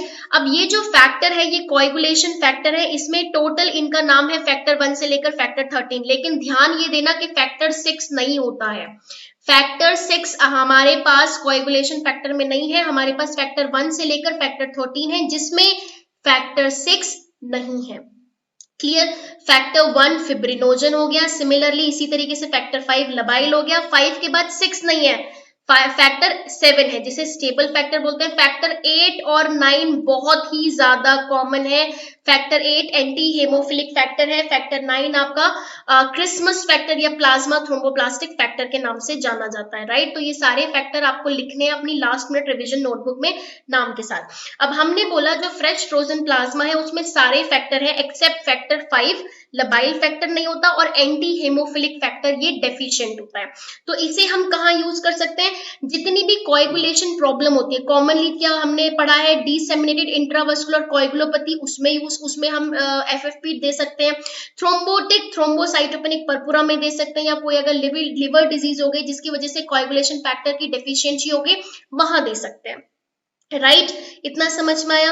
अब बात करते हैं क्रायोप्रेसिपिटेट की। तो जो वर्ड है क्रायोप्रेसिपिटेट, उसमें जो फर्स्ट ये जो वर्ड मीनिंग है क्रायो, इसका मतलब होता है फ्रोजन ब्लड प्रोडक्ट। मतलब जो फ्रेश फ्रोजन प्लाज्मा है उसी से ही हमने क्या लिया है, फ्रोजन ब्लड प्रोडक्ट लिया है। क्लियर। तो जो आपका क्रायोप्रेसिपिटेट है वो एफएफपी से कैसे अलग है, क्योंकि क्रायोप्रेसिपिटेट जो रिच होता है उसके अंदर सबसे कॉमनली क्या होता है, फैक्टर 8। अगर आपको याद हो तो एफएफपी में फैक्टर 8 और फैक्टर 5 नहीं था, लेकिन क्रायोप्रेसिपिटेट में फैक्टर 8 भी है, फिब्रिनोजन भी है, factor 13 and VWF von Willebrand factor भी है। तो अगर कभी भी जैसे किसी पेशेंट को हेमोफीलिया ए है, अभी हमने देखा ना factor 8 anti haemophilic factor, right. तो हेमोफीलिया ए का कंडीशन है, उसमें हम क्रायोप्रेसिपिटेट दे सकते हैं। वॉन विली ब्रांड डिजीज है, उसमें हम क्रायोप्रेसिपिटेट दे सकते हैं क्योंकि इसमें ये फैक्टर है। अगर पेशेंट को फिब्रिनोजन की कमी है तो हम क्रायोप्रेसिपिटेट दे सकते हैं। क्लियर। और एक और इंपॉर्टेंट चीज ये है कि क्रायोप्रेसिपिटेट जब भी हम थॉ करते हैं, मतलब पिघलाते हैं, तो विद इन 6 आवर हमें वो एडमिनिस्टर करना है, अदरवाइज क्या हो जाएगा, वो खराब हो जाएगा, राइट। तो ये है आपका एफएफपी एंड क्रायोप्रेसिपिटेट। लास्ट हमारा है प्लेटलेट। अगर हम प्लेटलेट की बात करें तो प्लेटलेट जिन्हें हम थ्रोम्बोसाइट्स बोलते हैं, कॉमनली हमने प्लेटलेट जब भी सुना है, हम ब्लड ब्लीडिंग जब होती है उस केस में देखते हैं कि जैसे ही पेशेंट के प्लेटलेट लेवल कम हुआ, पेशेंट को ब्लीडिंग का रिस्क बढ़ जाएगा, राइट। हमने स्टार्टिंग में थ्रोम्बोसाइटोपिनिया एंड थ्रोम्बोसाइटोसिस पढ़ा था। थ्रोम्बोसाइटोपिनिया में क्या होता है, जब प्लेटलेट काउंट लो हो जाते हैं, जैसे कि डेंगू के केस में, उस केस में प्लेटलेट आपने देखा होगा, बहुत कॉमन है कि डेंगू का पेशेंट है, उसको प्लेटलेट ट्रांसफ्यूज हो रहा है, येलो कलर का बैग होता है जैसे, और उसको जो है आपने ये भी देखा होगा कि प्लेटलेट ब्लड बैंक से आया। अब मैंने स्टार्टिंग में बोला था कि ब्लड होल ब्लड और पैक्ड आरबीसी का जो ब्लड बैग है जो कि आएगा ब्लड बैंक से, उसको हमें आधे घंटे तक रूम टेम्परेचर पे रखना है, उसके बाद आपको जो है ट्रांसफ्यूज करना है 4 घंटे के अंदर। लेकिन प्लेटलेट में वो सीन नहीं है। प्लेटलेट में क्या है, ब्लड बैंक से जब आएगा तो आपको इमीडिएटली वो ट्रांसफ्यूज करना है, और वो ट्रांसफ्यूजन को 15 से 30 मिनट के अंदर खत्म करना है। आपने देखा होगा कि वो जो बैग होता है, 4-5 बैग 1 घंटे के अंदर, 1 घंटे में खत्म चढ़ा दिए जाते हैं प्लेटलेट के, राइट। तो ये एक डिफरेंस है जो आपको पता होना चाहिए। क्लियर। नेक्स्ट हमारा जो टॉपिक है वो है अफ्रेसिस के ऊपर। अब ये भी हमें कई बार इससे रिलेटेड क्वेश्चन आए हैं कि अफ्रेसिस क्या होता है। तो मैं एक आपको कंसेप्ट बताती हूँ कि अभी तक हमने क्या पढ़ा। मैं एक डोनर हूँ, मैं ब्लड कैंप में गई, ब्लड डोनेशन कैंप में मैंने अपना ब्लड डोनेट किया, पूरा होल ब्लड, पूरा यूनिट ले लिया। अब वो होल ब्लड जाएगा मशीन में, सेंट्रीफ्यूग मशीन में जाएगा, उसके कंपोनेंट अलग अलग करेंगे, उसमें से पैक्ड आरबीसी अलग कर दिया, प्लेटलेट कंसंट्रेट अलग कर दिया, फ्रेश फ्रोजन प्लाज्मा अलग कर दिया, ऐसे। लेकिन अब जो नया कंसेप्ट आया, आपने अभी रिसेंटली सुना भी होगा, काफी पॉपुलर हुआ था, प्लाज्मा फेरेसिस, प्लेटलेट फेरेसिस। इसमें क्या करते हैं, जैसे मैं एक डोनर हूं, मैं हॉस्पिटल गई, मैंने हॉस्पिटल में जो ब्लड बैंक के टेक्नीशियन है उन्होंने मेरे जो वेन में एक मशीन को कनेक्ट किया, एक ट्यूबिंग कनेक्ट किया, वो ट्यूबिंग एक मशीन से कनेक्टेड थी, ठीक है।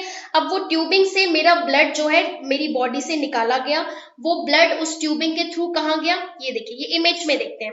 तो ये ट्यूबिंग मेरे वेन में कनेक्टेड है, यहाँ से मेरा ब्लड ट्यूबिंग से मशीन में गया, मशीन में सेंट्रीफ्यूज वाला पार्ट है, वो स्पिन हुआ, ब्लड स्पिन होने के बाद हमें जो है हॉस्पिटल वालों को सिर्फ प्लाज्मा चाहिए था, तो उन्होंने प्लाज्मा एक अलग यहाँ पे बैग कनेक्ट कर रखा है, इस बैग में कनेक्ट हुआ, बाकी जो रिमेनिंग ब्लड था वो वापस से मेरे अंदर रीट्रांसफ्यूज कर दिया। That is what we call apheresis, right. और अगर हमने प्लाज्मा निकाला है सिर्फ ब्लड में से तो प्लाज्मा फेरेसिस बोलेंगे, अगर हम प्लेटलेट निकालेंगे पूरे ब्लड में से तो वो प्लेटलेट फेरेसिस हो जाएगा। तो ये भी आपको कंसेप्ट पता होना चाहिए कि हमने पेशेंट को वापस से जो उसका पूरा ब्लड था वो दे दिया, लेकिन उसमें से जो हमें चाहिए था वो निकाल दिया, राइट। पहले वाले कंसेप्ट में क्या था, मैंने पूरा ब्लड डोनेट कर दिया, अब ब्लड बैंक वालों ने अलग अलग करके स्टोर कर दिया।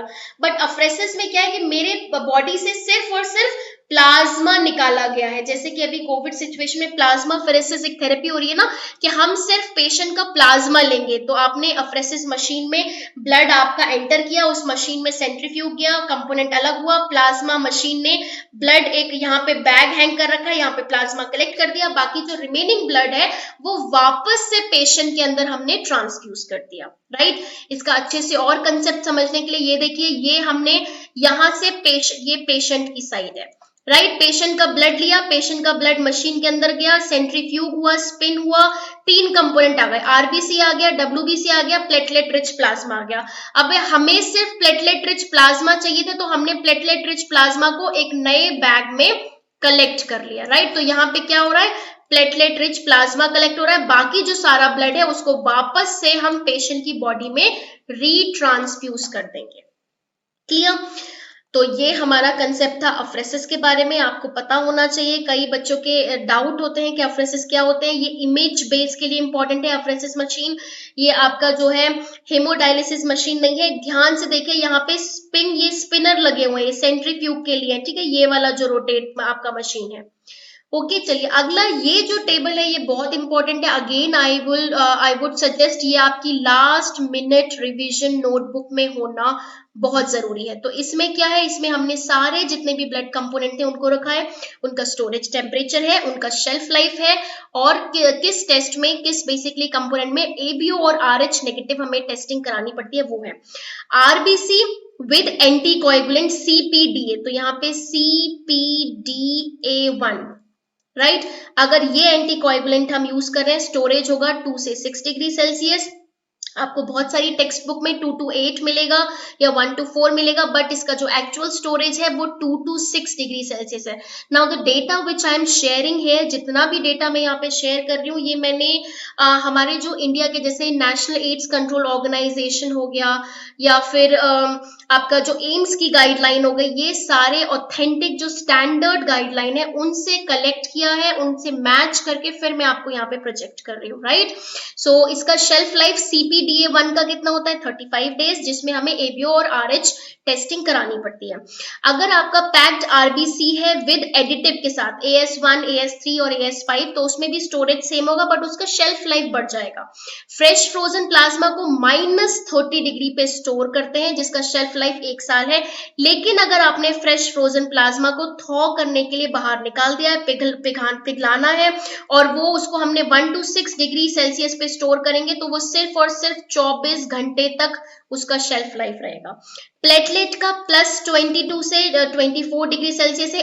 यही एक रीजन है कि प्लेटलेट को हम इमीडिएटली जैसे ही वो आता है तो हम उसको ट्रांसफ्यूज कर देते हैं, राइट। इसका शेल्फ लाइफ 5 डेज तक होता है। क्रायोप्रेसिपिटेट, अगेन क्योंकि वो फ्रेश फ्रोजन प्लाज्मा से ही बना है, तो सेम टेम्परेचर पे स्टोर करते हैं, सेम उसका शेल्फ लाइफ होता है।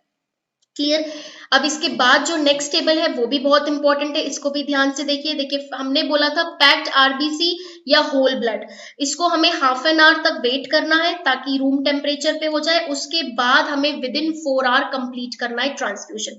प्लेटलेट को जैसे ही ब्लड बैग से आया इमीडिएटली स्टार्ट कर देना है transfusion, and within 15 to 30 minute, इसको 15 भी लिखिएगा क्योंकि बहुत से हॉस्पिटल में 15 मिनट के अंदर भी खत्म कर देते हैं।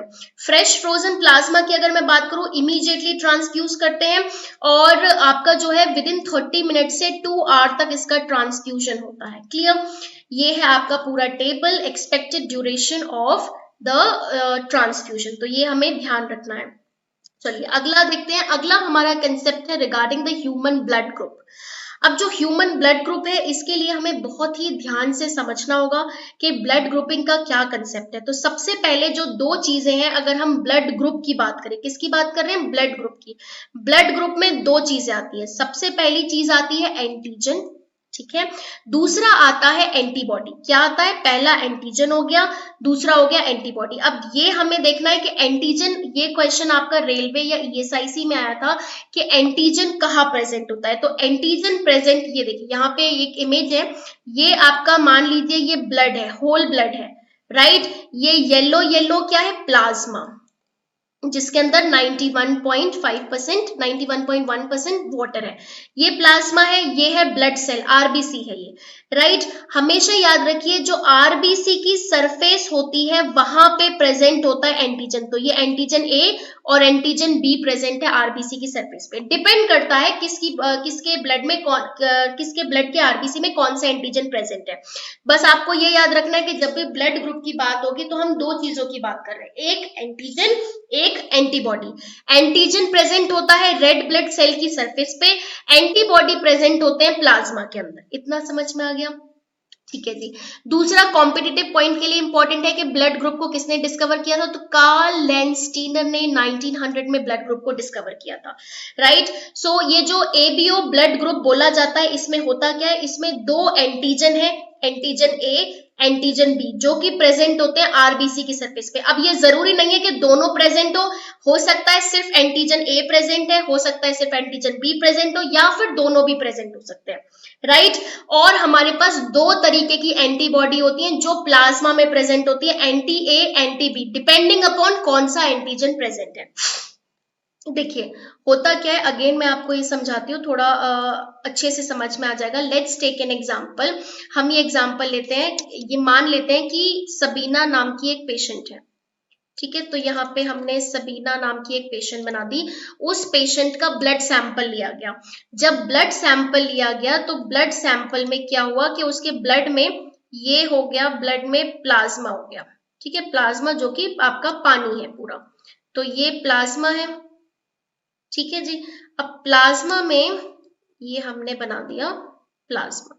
अब प्लाज्मा के अंदर हमारे क्या है? रेड ब्लड सेल है, तो ये हो गए रेड ब्लड सेल। अगेन ये हमने बना दिए रेड ब्लड सेल। अब सबीना का जब ब्लड ग्रुप लिया तो वहां पे लैब में ये देखा गया कि उसके रेड ब्लड सेल के ऊपर एंटीजन ए प्रेजेंट है। कौन सा एंटीजन प्रेजेंट है? ए, ठीक है। और इसका जो आपका जो प्लाज्मा है उसमें, प्लाज्मा में एंटीबॉडी होता है, तो कौन सा एंटीबॉडी होगा, इसका ब्लड ग्रुप क्या होगा, ये सब कुछ डिपेंड करता है कि भाई सबीना के ब्लड ग्रुप में कौन सा एंटीजन प्रेजेंट है। ये क्या है? एंटीजन। तो सबीना के ब्लड ग्रुप में प्रेजेंट है एंटीजन ए। जो एंटीजन होगा वही ब्लड ग्रुप होगा। तो सबीना का ब्लड ग्रुप क्या है? ब्लड ग्रुप है सबीना का। लेट्स टेक, हमने बोल दिया अगर एंटीजन ए है तो ब्लड ग्रुप भी ए ही होगा। इतना समझ में आ गया? ब्लड ग्रुप है ए। अब बात करते हैं एंटीबॉडी की। हमें पता है कि एंटीजन होते हैं दो, या तो ए या बी एंटीजन, और एंटीबॉडी भी दो होते हैं, या तो एंटी ए एंटीबॉडी या फिर एंटी बी एंटीबॉडी। अब ध्यान से देखिए, जो एंटीजन ए है, एंटीजन ए की सबसे अच्छी दोस्ती होती है उसके अपोजिट वाले जेंडर से। मान लीजिए एंटीजन ए जो है उसके अपोजिट क्या हुआ? एंटी बी हुआ। सेम तो एंटी ए हो गया ना। अगर एंटीजन ए के साथ एंटी ए आ गया तो दोनों एक जैसे हैं और दोनों एक दूसरे से लड़ लेंगे, लड़के खत्म हो जाएंगे। तो ये कभी भी एक नॉर्मल कंपैटिबिलिटी नहीं बना पाएंगे। ऐसे ही बोलते हैं ना कि दो लोग कंपैटिबल तब होते हैं जब वो जैसे अपोजिट अट्रैक्ट करता है राइट। तो एंटीजन ए जो है उसकी सबसे अच्छी सहेली कौन बनेगी? एंटीबॉडी बी बनेगी। एंटी ए अगर होगा तो ये दोनों आपस में लड़ के खत्म हो जाएंगे, राइट। तो अगर आपके जो सबीना के ब्लड में जो आरबीसी था उसमें एंटीजन ए है तो इसका मतलब इसमें ब्लड ग्रुप इसका ए है। अब एंटीबॉडी क्या होना चाहिए? एंटीबॉडी होना चाहिए फिर यहाँ पे एंटीबॉडी बी होना चाहिए। एंटीबॉडी बी क्यों होना चाहिए? क्योंकि ए एंटीजन और एंटीबॉडी बी आपस में अच्छे दोस्त बनेंगे, ठीक है। अगर एंटीबॉडी ए और एंटीजन ए है, दोनों सेम सेम है, तो आपस में दोनों लड़ेंगे। क्लियर? ये इसका थ्योरी का कंसेप्ट है। पहली चीज इतना समझ में आ गया। चलिए अब एक और एग्जांपल लेते हैं कि लेट्स टेक एन एग्जांपल। यहाँ पे हमारा जो है, हमने दोबारा बना देना है। हाँ जी, ये लेट्स टेक एन एग्जांपल कि हमारा अभी जो है एंटीजन, अभी हमने जो है आपका ब्लड सैंपल लिया, तो अब हमने लिया है ब्लड सैंपल। हाँ जी, अब ये हमारा एक और ब्लड सैंपल लिया है किसी पेशेंट का, उसके एंटीजन पे उसके जो आरबीसी, सॉरी ये क्या है, red blood cell RBC, RBC पे एंटीजन बी प्रेजेंट है। तो अब ब्लड ग्रुप क्या होगा? ब्लड ग्रुप बदल जाएगा, ब्लड ग्रुप ए नहीं होगा, क्योंकि ब्लड ग्रुप वही होता है जो एंटीजन आरबीसी पे प्रेजेंट होता है। अब आरबीसी पे बी एंटीजन प्रेजेंट है तो ब्लड ग्रुप बी बन जाएगा, ठीक है। पॉजिटिव नेगेटिव क्या होगा वो मैं बाद में बताऊंगी, अभी सिर्फ हमें ब्लड ग्रुप का कंसेप्ट समझना है, ठीक है जी। एंड आरबीसी पे एंटीजन बी है तो ब्लड ग्रुप बी बन गया। अब यहाँ प्लाज्मा में कौन सी एंटीबॉडी होगी? एंटी बी और एंटीजन बी एक दूसरे से तो सेम सेम है, तो लड़ाई कर लेंगे। तो यहाँ पे जो आपका एंटीबॉडी होगा वो होगा एंटी ए। क्लियर? ये कंसेप्ट क्लियर हो गया। अब मान लीजिए लेट्स टेक एन एग्जांपल कि यहाँ पे हमारा जो है एंटीजन, यहाँ प्लाज्मा में हमारा जो है, अब क्या नाम है, एंटीजन ए और बी दोनों प्रेजेंट है, ठीक है। अब यहाँ पे क्या है, एंटीजन ए भी है और एंटीजन बी भी है, दोनों ही एंटीजन प्रेजेंट है। तो इस केस में ब्लड ग्रुप क्या होगा? इस केस में ब्लड ग्रुप होगा ए बी। ब्लड ग्रुप क्या होगा? ब्लड ग्रुप ए बी हो जाएगा।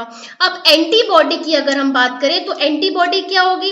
अब अगर एंटीजन ए है तो एंटी ए हुआ तो ये दोनों आपस में लड़ लेंगे।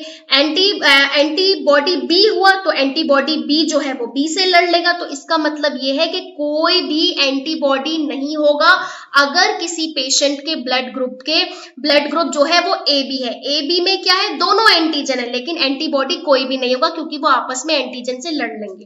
क्लियर? एक और एग्जाम्पल लेते हैं। So let's take an example कि अभी जो है पेशेंट के पास, आपका जो पेशेंट का हमने सैंपल लिया ब्लड सैंपल, उसमें कोई भी एंटीजन नहीं है, ना तो ए है ना ही बी है। तो इस ग्रुप को हम क्या बोलेंगे? इस such type of blood group is known as blood group O. क्या बोलेंगे उन्हें?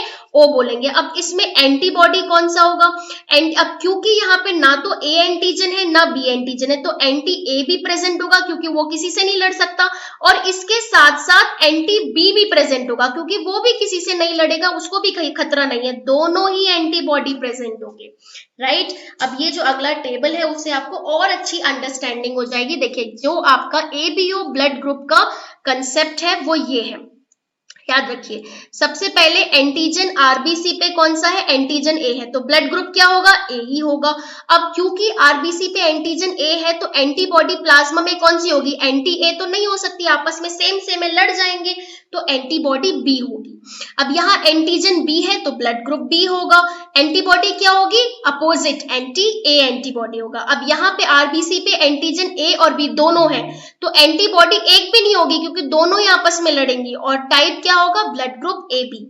अब एंटीजन ना तो ए प्रेजेंट है ना बी प्रेजेंट है, तो इसीलिए क्योंकि कोई भी एंटीजन नहीं है तो एंटीबॉडी दोनों ही होंगी, आराम से आ जाएंगी प्लाज्मा में, और ये ब्लड ग्रुप होगा टाइप ओ।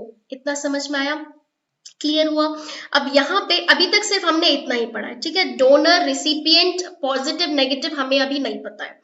अब आगे जाके क्या हुआ कि एक साइंटिस्ट थे, उन्होंने क्या किया, उन्होंने मंकी का, जो रीसस मंकी है, नॉर्मल मंकी है, रीसस मंकी जो हम देखते हैं, कोई अलग प्रजाति नहीं है, रीसस जो मंकी था उसका ब्लड सैंपल लिया। जब उन्होंने उसका ब्लड सैंपल लिया तो उन्होंने उसके ब्लड सैंपल में टेस्ट करते टाइम जो रीसस मंकी का जो आरबीसी था, जो आरबीसी का सरफेस था, उसमें देखा कि उसमें उस मंकी के आरबीसी पे एंटीजन ए और बी के साथ एक और तरीके का एंटीजन प्रेजेंट था। उस एंटीजन को उन्होंने नाम दिया RH एंटीजन, क्योंकि ये RH का मतलब रीसस, क्योंकि वो उस मंकी में प्रेजेंट था तो उन्होंने क्या नाम दिया? रीसस एंटीजन, RH एंटीजन दिया। ठीक है। अब कंसेप्ट को ध्यान से समझना है। कंसेप्ट क्या है, जैसे पहले बचपन में क्या होता था कि हमें पता है कि ब्लड ग्रुप ए है, ओ बी या फिर ए बी होता था। अब जब धीरे धीरे हम बड़े हुए तो हमने ब्लड टेस्ट कराया, या हम कहीं पर भी जाते हैं तो हमसे ब्लड पूछते हैं, तो हमारा या तो कोई बोलता है कि ए पॉजिटिव या A negative, B positive, B negative, A B positive, A B negative, O positive, O negative, ऐसे ब्लड ग्रुप बोलते हैं। अब ये पॉजिटिव नेगेटिव कहाँ से आया? तो ये जो पॉजिटिव नेगेटिव का कंसेप्ट है, ये हमें समझना होगा। ये आया है आपका RH एंटीजन से। और RH एंटीजन कहां से मिला? साइंटिस्ट को एक रिसर्च जो मंकी था वहां से उसका सैंपल लिया। उसके सैंपल में उन्होंने देखा कि जो आपका रेड ब्लड सेल का सरफेस है वहां पर एंटीजन ए और बी के साथ एक और नए तरीके का एंटीजन प्रेजेंट था, जिनका नाम उसने दिया RH फैक्टर या RH एंटीजन।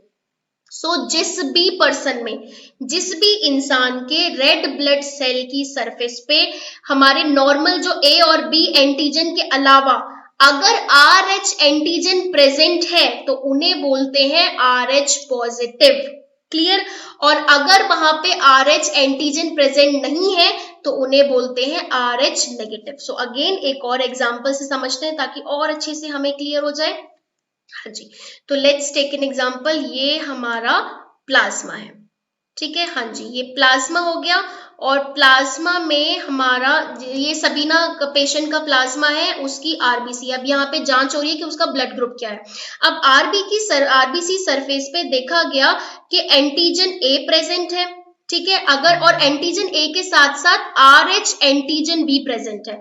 अब यहाँ पे प्लाज्मा में कौन सा एंटीबॉडी होना चाहिए? अगर ए एंटीजन है तो एंटीबॉडी क्या होगा? आपका एंटी बी होगा, ताकि लड़ाई ना हो, ठीक है।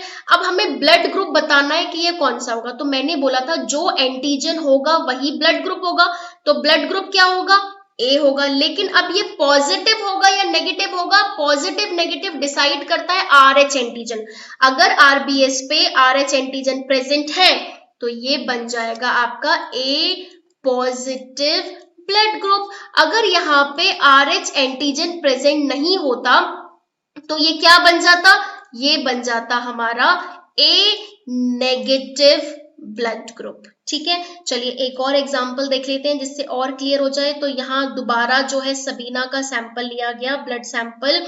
और जब ब्लड सैंपल लिया तो यहाँ पे ब्लड सैंपल में अभी हम देख रहे हैं कि जो RBC है उस पे सिर्फ आपका, उस पे कोई भी नहीं है, कोई भी एंटीजन नहीं है, ना ही A है, ना ही B है, ना ही RH है। तो यहाँ पे एंटीबॉडी क्या होगा? एंटीबॉडी AB होगा। आराम से आ जाएगा, है ना, क्योंकि कोई डर नहीं है उसे। एंटीजन ए प्रेजेंट नहीं है और एंटीबॉडी बी भी होगा। अब यहाँ पे ब्लड ग्रुप कौन सा होगा? अब हमें पता है जब कोई भी एंटीजन नहीं होता तो ब्लड ग्रुप होता है वहां पे, कौन सा ब्लड ग्रुप होता है? O। अब ये पॉजिटिव होगा नेगेटिव होगा वो डिसाइड करता है RH फैक्टर। क्योंकि RH फैक्टर नहीं वहां पे प्रेजेंट है तो इसीलिए ब्लड ग्रुप हो जाएगा O नेगेटिव। राइट? समझ में आया इतना? चलिए अब ये जो एक टेबल है इससे आपको पूरा अंडरस्टैंडिंग मिलने वाला है कि कौन सा ब्लड टाइप किसको रिसीव कर सकता है, ब्लड किसको दे सकता है, यूनिवर्सल डोनर कौन है, यूनिवर्सल रिसिपिएंट कौन है। सबसे पहले तो हमारे पास जो 4 ब्लड ग्रुप थे AB और O, ये 4 ब्लड ग्रुप थे। अब ये चारों 8 कैसे बन गए? क्योंकि हर एक का एक पॉजिटिव है एक नेगेटिव है, तो 8 ब्लड टाइप हो गए हमारे पास। राइट? हमें एक कंसेप्ट को याद रखना है, एक और चीज जो हमें एक कंसेप्ट को याद रखना है वो ये है कि जो नेगेटिव वाले ब्लड ग्रुप होते हैं, जैसे A negative, O negative, B negative, AB negative, तो इनका मतलब क्या है? यहाँ पे RH फैक्टर प्रेजेंट नहीं है। पॉजिटिव वाले का मतलब क्या है? RH एंटीजन प्रेजेंट है इस एंटीजन के साथ। तो नेगेटिव वाला जो ब्लड ग्रुप होगा वो कभी भी जो है ब्लड पॉजिटिव वाले से रिसीव नहीं कर सकता। पॉजिटिव जो लोग होते हैं वो सबसे ब्लड ले सकते हैं। मेरा भाई मैं बहुत पॉजिटिव हूं तो मैंने नेगेटिव से भी ले लिया, पॉजिटिव से भी ले लिया।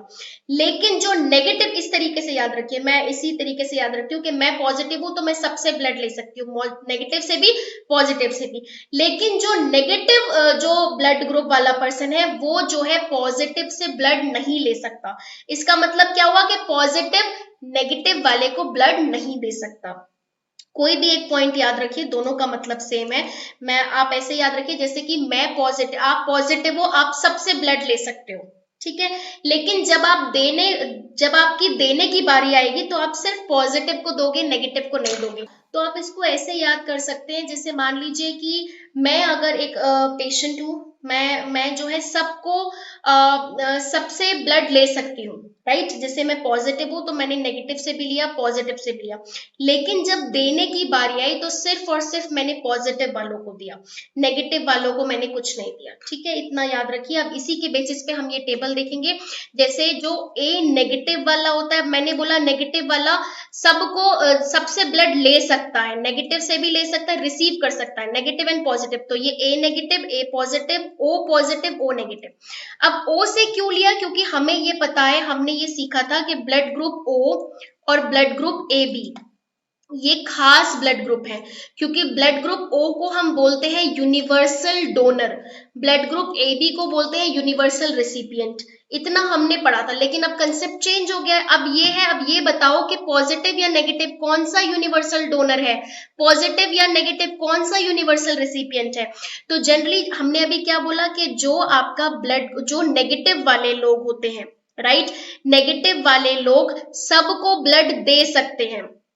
इसका मतलब क्या है? पॉजिटिव सबसे ले सकता है, नेगेटिव सबको दे सकता है। इसीलिए खास कर याद रखिए, जो ओ नेगेटिव ब्लड ग्रुप है वो सबको ब्लड दे सकते हैं, इसीलिए वो यूनिवर्सल डोनर है, ओ नेगेटिव। और जो A B positive blood group होता है वो सबसे ब्लड ले सकता है, पॉजिटिव वाले सबसे ले सकते हैं, है ना, इसीलिए वो यूनिवर्सल रिसिपिएंट है। तो A B positive universal recipient है and O negative universal donor है। यहाँ पे क्वेश्चन एक आया था, वो क्वेश्चन मैं आपसे शेयर करूंगी, सिनेरियो बेस्ड फॉर्म में था कि आपके पास एक पेशेंट है, पेशेंट जो है वो उसका ब्लड ग्रुप ओ नेगेटिव है, right, O negative blood group है और आपके ब्लड बैंक में ओ पॉजिटिव ब्लड ग्रुप है। तो क्या आप ओ पॉजिटिव ब्लड ग्रुप चढ़ाओगे पेशेंट को? आंसर होगा नहीं, और नेगेटिव वाला पॉजिटिव नहीं ले सकता। लेकिन अगर सिनेरियो उल्टा होता, patient O positive blood group का है, जिसको ब्लड की जरूरत है ओ पॉजिटिव, लेकिन ओ पॉजिटिव ब्लड नहीं है, ओ नेगेटिव है, तो क्या हम दे सकते हैं? आंसर होगा yes, O positive blood group O negative से ले सकता है, लेकिन जो नेगेटिव वाला है वो पॉजिटिव से नहीं ले सकता। Clear? So negative is universal donor, A B positive universal recipient है। क्लियर? इतना समझ में आया? ये चार्ट अपना पूरा लास्ट मिनट रिवीजन नोटबुक में बनाना है ताकि अच्छे से आपको समझ में आ जाए। अगला है हमारा RH पॉजिटिव। हमने कई बार देखा होगा, फीमेल जो प्रेग्नेंट वुमेन होती है उसमें कंसेप्ट आता है। तो वो बेसिकली है क्या? यहाँ पे ये इमेज में बहुत ही ब्यूटीफुली डिस्क्राइब किया गया। ये देखिए, यहाँ पे ये एक पर्सन है जिसका, लेट्स टेक एन एग्जांपल, ये जो पर्सन है इसका ओ नहीं लेते हैं, ओ हम एग्जांपल लेते हैं, ए पॉजिटिव ब्लड ग्रुप है, ठीक है, ये हस्बैंड है, इनकी जो वाइफ है उसका जो है बी नेगेटिव ब्लड ग्रुप है। क्लियर? अब ये जो वाइफ जो प्रेग्नेंट होने के बाद जो बच्चा कैरी कर रखा है उसका ब्लड ग्रुप है ए पॉजिटिव, राइट। ब्लड ग्रुप का जो ब्लड ग्रुप बच्चे का है वो भी ए पॉजिटिव है। अब क्योंकि मदर नेगेटिव है, मदर में तो RH एंटीजन नहीं है, लेकिन बच्चे में RH एंटीजन है, बट प्लेसेंटा के थ्रू ये ब्लड ट्रांसफ्यूज नहीं होगा, ट्रांसफर नहीं होगा। लेकिन जब डिलीवरी होगी तो डिलीवरी के टाइम पे ये जो फीटल ब्लड है ये मदर के ब्लड में एंटर कर जाएगा, जिसकी वजह से अब बच्चे में क्या है, RH एंटीजन है ब्लड सेल में, रेड ब्लड सेल में। अब ये एंटीजन कहाँ जाएगा? मदर के ब्लड में जाएगा। अब क्योंकि ये एंटीजन है तो मदर की ब्लड क्या डेवलप करेगी? RH एंटीबॉडी डेवलप कर लेगी, राइट। क्या डेवलप कर लेंगे? RH antibody. तो इसीलिए हमें ध्यान रखना है कि जब भी मदर नेक्स्ट टाइम प्रेग्नेंट होगी, स्पेशली अगर उसको RH पॉजिटिव फीटल है उसका ब्लड ग्रुप, तो ये एंटीबॉडी फीटल के ब्लड को डिस्ट्रॉय कर सकती है, जिसके लिए हमें क्या देना पड़ता है? रोगम इंजेक्शन देना पड़ता है। क्लियर?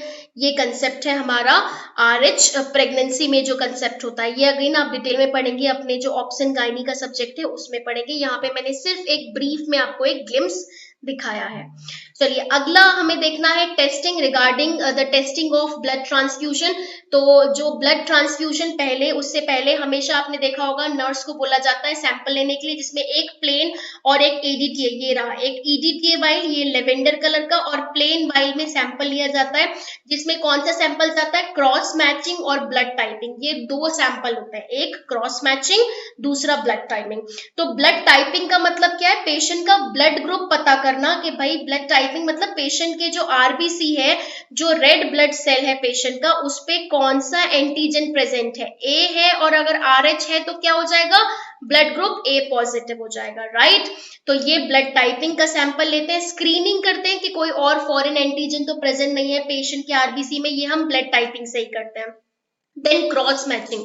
क्रॉस मैचिंग का मतलब क्या होता है, जो प्लाज्मा में एंटीबॉडी है वो डोनर और रिसिपिएंट के ब्लड से हम मैच करते हैं कि कहीं कोई एग्लूटिनेशन तो नहीं हो रहा है। एग्लूटिनेशन का मतलब ये देखिए, यहाँ पे ये इमेज में आपको समझ में आ जाएगा, जैसे ये है ब्लड ग्रुप ए, अगर ब्लड ग्रुप ए में बेसिकली एंटीबॉडी ए प्रेजेंट है तो क्या होगा, एग्लूटिनेशन हो जाएगा, और अगर ब्लड ग्रुप ए में बी एंटीबॉडी प्रेजेंट होगा तो बिल्कुल ठीक रहेगा। तो इसीलिए हमने क्या किया, डोनर एंड रेसिपिएंट के ब्लड को मिक्स किया, देखा कहीं कोई अबनॉर्मलिटी या एग्लूटिनेशन तो नहीं हो रहा, वो आपका कहलाएगा क्रॉस मैचिंग। क्लियर। सो हमने ब्लड टाइपिंग करना है, जिसमें ब्लड ग्रुप पता करना है और कोई एडिशनल कोई हार्मफुल एंटीजन तो नहीं प्रेजेंट, उसकी स्क्रीनिंग करनी है, एंड क्रॉस मैचिंग करना है। तो ये हमारा जो है टेस्ट होता है that a nurse has to perform before blood transfusion start करने से पहले। अब हम बात करते हैं हमारे कोर नर्सिंग प्रोसीजर की। So blood transfusion nursing procedure, again इसे हम 3 भाग में बांटेंगे। बिफोर प्रोसीजर क्या रिस्पॉन्सिबिलिटी है, ड्यूरिंग प्रोसीजर क्या रिस्पॉन्सिबिलिटी है, एंड आफ्टर प्रोसीजर क्या रिस्पॉन्सिबिलिटी होती है। सो बिफोर प्रोसीजर क्या करना होता है, हमें चेक करना है डॉक्टर ऑर्डर जो भी ब्लड ट्रांसफ्यूजन के लिए है, इन्फॉर्म कंसेंट लेना इंपॉर्टेंट है, ब्लड का सैंपल कराना है, क्रॉस मैचिंग एंड टाइपिंग।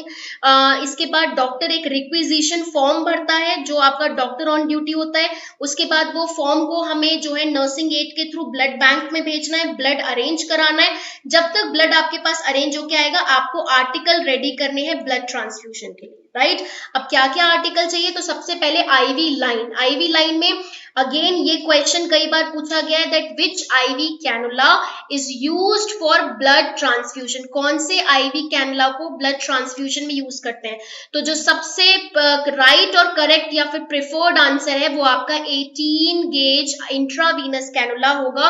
अगर आपके पास एमसीक्यू में 18 गेज भी आता है, 20 गेज भी आता है या 22 भी आता है, तो 18 गेज कैनुला यूज करना है। कई बार बच्चे मुझे ये पूछते हैं कि मैम क्वेश्चन में 16 गेज भी है और 18 गेज भी है, तो ब्लड ट्रांसफ्यूजन में कौन सा करें हम करेक्ट। ब्लड ट्रांसफ्यूजन में 18 गेज का कैनुला करना है।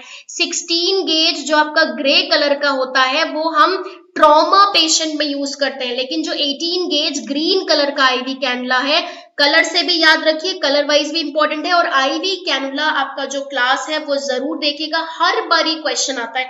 पिछली बारी भी आईवी 2020 में भी आपका जो एम्स का एग्जाम हुआ था उसमें भी क्वेश्चन आया था। क्लियर। सो ब्लड ट्रांसफ्यूजन के लिए जो प्रिफर्ड सूटेबल आईवी कैनुला है वो है 18 गेज आईवी कैनुला, राइट। इसके अलावा डिपेंडिंग अपॉन वेन, अगर पेशेंट का वेन इतना लार्ज नहीं है तो हम 20 गेज भी यूज कर सकते हैं। देखिए जैसे जैसे आपका आईवी कैनुला का डायामीटर, ये जो इसका निडल कैनुला है इसका डायामीटर पतला होता जाएगा, उतना ही रिस्क है कि जो हम रेड ब्लड सेल ट्रांसफ्यूज करेंगे वो रेड ब्लड सेल टूट जाए, ब्लड सेल हेमोलिसिस हो जाए, राइट। तो इसीलिए हम जो है लार्ज बड़ा डायामीटर वाला कैनुला यूज करते हैं जो कि है 18 गेज इंट्रावीनस कैनुला।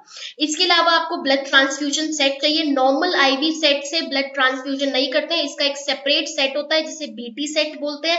क्यों हम बीटी सेट यूज करते हैं ब्लड ट्रांसफ्यूजन के लिए, बिकॉज ऑफ दिस फिल्टर। यहाँ पे ये आप जो फिल्टर देख रहे हैं ना, ये फिल्टर ट्यूबिंग के अंदर, इसको हम इनलाइन ट्यूबिंग भी बोलते हैं, inline filter, right. BT set को क्या बोलते हैं, इनलाइन फिल्टर भी बोलते हैं। तो अगर कभी क्वेश्चन में आ जाए कि ब्लड ट्रांसफ्यूजन के लिए आप कौन सा लाइन यूज करेंगे, तो इनलाइन फिल्टर का यूज करेंगे, ठीक है, जिसे बीटी सेट बोलते हैं। अब ये फिल्टर में हमें खास बात क्या है, 170 से लेके 260 माइक्रोन तक की पावर होती है, इसे 170 से 260 माइक्रोन। क्लियर। हाँ जी, इसके अलावा हमने आगे पढ़ा था कंपैटिबल जो आईवी फ्लूइड है, आइसोटोनिक 0.9%, नॉर्मल सलाइन हमें आईवी स्टैंड पे हैंग रखना है, रेडी रखना है, आरएल का यूज नहीं करना है। क्लियर? कोई मेडिकेशन ऐड नहीं करनी है, कोई दूसरा हमें अदर फ्लूइड ऐड नहीं करना है, हमें सिर्फ और सिर्फ नॉर्मल सलाइन यूज करना है। इतना समझ में आ गया? हम आरएल क्यों यूज नहीं करेंगे, और हमें कोई भी ऐसा एक और चीज जो मुझे यहाँ पे मैं बोलना चाहूंगी कि मान लीजिए ये आईवी कैनुला है, यहाँ पे हमने ब्लड ट्रांसफ्यूजन चढ़ाया है, इस साइड से जिस ब्लड ट्रांसफ्यूजन सेट से हमने ब्लड ट्रांसफ्यूजन दिया है, वो लाइन हम किसी और चीज में यूटिलाइज नहीं करेंगे, किसी और चीज को ट्रांसफ्यूज करने में यूज नहीं करेंगे। राइट? क्लियर? हाँ जी, अगला है blood warming device. Blood warming device से भी क्वेश्चन आए हैं कई बार। याद है हमने पढ़ा था कि पेशेंट को हम जो है ब्लड बैग, जो होल ब्लड या पैक्ड आरबीसी आपका आता है, उसे हम पहले 30 मिनट तक रूम टेम्परेचर पे रखते हैं, देन हम उसको ट्रांसफ्यूज करते हैं। ये हमने बोला था कि अगर हम नहीं करेंगे रूम टेम्परेचर पे तो पेशेंट को क्या हो जाएगा, कार्डियक अरिथमियाज हो जाएंगे। अब जो ब्लड वार्मिंग डिवाइस आप यहाँ पे ये जो इमेज देख रहे हैं, ये आईवी सेट पे ही ये डिवाइस को हम होल्ड करते हैं, और इसमें टेम्परेचर सेंसर होते हैं जिसमें हम टेम्परेचर को सेट करते हैं, और यहाँ से ट्यूबिंग को हम रोटेट करते हुए लेके जाते हैं ब्लड सेट की ट्यूबिंग उसमें ब्लड बैग में। अब होता क्या है, इमरजेंसी में ट्रॉमा का पेशेंट है, बहुत ज्यादा ब्लीड कर रहा है, जिसमें डॉक्टर ने बोला है हाइपोवोलेमिक शॉक में जा रहा है, पेशेंट को ब्लड ट्रांसफ्यूजन की जरूरत है, वो भी massive back to back transfusion करना है। अब उस केस में हम ये तो नहीं करेंगे कि पहले ब्लड बैग से जो आया है उसे आधे घंटे तक वेट करेंगे। अगर आधे घंटे तक वेट करेंगे तब तक तो पेशेंट चला जाना है, राइट? पेशेंट की डेथ हो जानी है। तो उसके लिए हम क्या करते हैं, ब्लड वार्मिंग डिवाइस का यूज करते हैं, जिसमें हमें ब्लड को, ये 38 डिग्री आएगा, राइट? जिसमें हमने ब्लड को 38 डिग्री से ऊपर वार्म नहीं करना है, और ये ब्लड वार्मिंग डिवाइस हम सिर्फ और सिर्फ इमरजेंसी सिचुएशन में यूज करते हैं, जहां हमें मैसिव ब्लड ट्रांसफ्यूजन देना हो ताकि पेशेंट को कार्डियक अरिथमियाज नहीं हो। क्लियर? हाँ जी, इसके अलावा अब मान लीजिए कि आपने अपने आर्टिकल रेडी कर लिए, और अब आपके पास जो है ब्लड बैंक से ब्लड आ चुका है। तो ब्लड आने के बाद एज अ नर्स जो सबसे पहली रिस्पॉन्सिबिलिटी होती है वो होती है क्रॉस चेक करना, and it is very preferred कि आप अपने साथ आपने एक बार ब्लड चेक कर लिया, जो भी ब्लड बैग आपने रिसीव किया उस पर एक्सपायरी डेट देख लिया, उसमें कौन सा कोएगुलेंट है, कितने डेज तक हम शेल्फ लाइफ रख सकते हैं, कोई उसमें बबल नहीं होना चाहिए, कोई अबनॉर्मल कलर नहीं होना चाहिए। कई बार ऐसा होता है कि ब्लड बैंक में गैसेस बबल आने लगते हैं, तो आपको वो ट्रांसफ्यूज नहीं करना है, इमीडिएटली रिटर्न कर देना है ब्लड बैंक को, right?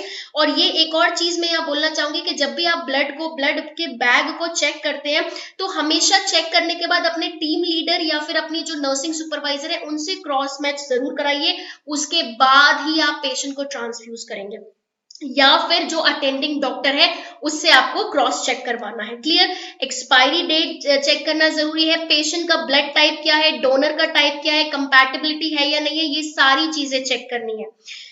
Clear? Before starting the blood transfusion. Now next is before starting the blood transfusion, अब हमें क्या क्या करना है, सबसे इंपॉर्टेंट चीज बेस लाइन वाइटल साइन लेना है।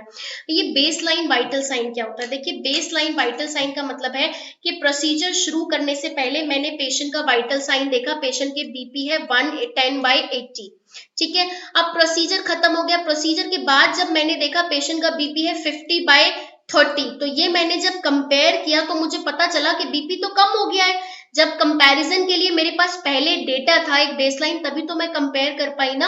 इसीलिए before starting the blood transfusion आपको वाइटल साइन लेना है, जिसमें blood pressure, temperature, respiration, pulse, heart rate, ये आपको चेक करना है। देन उसके बाद आपको ब्लड ट्रांसफ्यूजन स्टार्ट करना है, और स्टार्ट करने के बाद जो शुरू के फर्स्ट 15 मिनट होते हैं वो बहुत ही इंपॉर्टेंट होते हैं। First 15 minute of blood transfusion is very important. ये मैंने ऐसा क्यों बोला, क्योंकि कभी भी जब पेशेंट को ब्लड ट्रांसफ्यूजन रिएक्शन होनी होती है कोई भी, तो सबसे कॉमनली वो शुरू के 15 मिनट में हो जाती है। तो ये बोला जाता है एज अ नर्स कि आपको फर्स्ट 15 मिनट जब आप स्टार्ट करेंगे ब्लड ट्रांसफ्यूजन, शुरू के 15 मिनट पेशेंट के बेड साइड पे ही रहना है। वो 15 मिनट पे आपको बहुत ही कम स्पीड पे ब्लड ट्रांसफ्यूजन चढ़ाना है, और देखना है कहीं कोई ब्लड ट्रांसफ्यूजन रिएक्शन तो नहीं हो रही है, राइट? अगर हो रही होगी तो आपको आगे मैं बताऊंगी क्या करना है, अदरवाइज अदरवाइज अगर 15 मिनट में कोई ट्रांसफ्यूजन नहीं हुई तो आपको नॉर्मल स्टार्ट कर देना है। तो वाइटल साइन कब लेना है? शुरू करने से पहले, उसके बाद 15 मिनट के बाद, देन 30 मिनट के बाद, फिर हर 1 घंटे पे लेना है। 4 घंटे तक चलना है पैक्ड आरबीसी होल ब्लड का ट्रांसफ्यूजन, तो हर घंटे पे लेना है। फिर जब कंप्लीट हो जाएगा 4 घंटे बाद तब लेना है, उसके 1 घंटे बाद लेना है, देन लास्ट आपने 4 घंटे बाद दोबारा लेना है। तो ये इंपॉर्टेंट है कि कब कब आपने वाइटल साइन मॉनिटर करना है, specially in case if the patient is receiving blood transfusion. एक और चीज जो यहाँ मैं हाईलाइट करना चाहूंगी, मान लीजिए ब्लड ट्रांसफ्यूजन शुरू करने से पहले आपने जो है वाइटल साइन चेक किया। वाइटल साइन में आपको ये पता चला कि पेशेंट का जो टेम्परेचर है वो बढ़ा हुआ है, 100 डिग्री है या उससे ज्यादा है, तो आप इमीडिएटली डॉक्टर को इन्फॉर्म करेंगे, ब्लड ट्रांसफ्यूजन नहीं देंगे। बिकॉज वी ऑल नो कि जब टेम्परेचर बढ़ा होता है इट इंडिकेट, क्या इंडिकेट करता है? इन्फेक्शन। तो उस केस में you have to hold the blood transfusion and inform to the doctor. Clear? Next इसके अलावा हम क्या करेंगे, बिफोर ब्लड ट्रांसफ्यूजन से पहले आपको प्रोसीजर एक्सप्लेन करना है, डॉक्टर पेशेंट को इन्फॉर्म कंसर्न लेना है, एंड स्पेशली जब प्रोसीजर इन्फॉर्म करेंगे तो पेशेंट को ये बताना है कि ये प्रोसीजर जब ब्लड ट्रांसफ्यूजन किया जाएगा तो अगर आपको खुजली मचती है या फिर ठंडा लगता है, कपकपी लगती है, चेस्ट पेन होता है, सांस लेने में दिक्कत होती है, उल्टी आती है, ये इनमें से कोई भी चीज होती है आपको इमीडिएटली इन्फॉर्म करना है, ताकि ये क्या है? Blood transfusion reaction. तो ये आपको बताना पड़ेगा पेशेंट को कि अगर इसमें से कोई भी साइन, अगर पेशेंट को सिम्टम पता चलता है तो सिम्टम को इमीडिएटली वो नर्स को कन्वे करना है। क्लियर? हाँ जी। Next is during blood transfusion. अगर मैं ड्यूरिंग ब्लड ट्रांसफ्यूजन की बात करूं तो जैसे कि हमने बोला कि शुरू के 15 मिनट बहुत इंपॉर्टेंट होते हैं और ब्लड ट्रांसफ्यूजन को स्लो रेट पे रखना होता है, तो जनरली 2 ml पर मिनट पे रखते हैं फॉर द फर्स्ट 15 मिनट, जिसमें आपको पेशेंट के बेड साइड पे रहना है, देखना है कहीं कोई एलर्जिक रिएक्शन तो नहीं हो रही। फिर 15 मिनट में अगर एलर्जिक रिएक्शन नहीं हो रही है तो आपने as per the doctor order start कर देना है। बट हमें ये मेक श्योर करना है कि जो भी आप रेट रखें इतना होना चाहिए कि 4 घंटे से ऊपर नहीं जाए वो ट्रांसफ्यूजन, विद इन 4 आवर आपको वो फिनिश करना है। राइट? जो शुरू का आधा घंटा होता है, जैसे शुरू के 15 मिनट आप पेशेंट के बेड साइड पे रहे, उसके नेक्स्ट 15 मिनट भी आप पेशेंट को डायरेक्ट ऑब्जर्वेशन में रखेंगे अपने, अगर कहीं भी कोई कॉम्प्लिकेशन हो तो इमीडिएटली उसको हम सॉल्व कर सकें। नेक्स्ट बात करते हैं कि एज अ नर्स हमें क्या एक्शन लेना है अगर पेशेंट को ब्लड ट्रांसफ्यूजन रिएक्शन हो जाती है। ये क्वेश्चन पहले बहुत आता था, ट्रस्ट मी, कई बार फ्रीक्वेंटली आस्क्ड क्वेश्चन है कि अगर एज अ नर्स आपने ब्लड ट्रांसफ्यूजन स्टार्ट किया and after starting, soon after starting patient का started complaining of chills, nausea, vomiting, so as a nurse what is your responsibility? in that case आपको immediately सबसे पहला जो step होगा वो immediately stop the transfusion। Doctor को inform नहीं करना है, नॉर्मल सलाइन नहीं चलाना, सबसे पहला आपको स्टॉप करना है ब्लड ट्रांसफ्यूजन। जो ब्लड ट्रांसफ्यूजन सेट होता है उसका जो रोलर होता है, आपने रोलर को स्टॉप किया, ठीक है। स्टॉप करने के बाद आपने क्या किया, जो ब्लड ट्रांसफ्यूजन सेट है उसको आईवी कैनुला से डिस्कनेक्ट किया। डिस्कनेक्ट करने के बाद इन्फॉर्म किया डॉक्टर को एंड इमीडिएटली उस लाइन को आपने नॉर्मल सलाइन से फ्लश किया, ताकि नॉर्मल सलाइन का जो बॉटल हैंग किया था ताकि वो वेन ओपन रहे।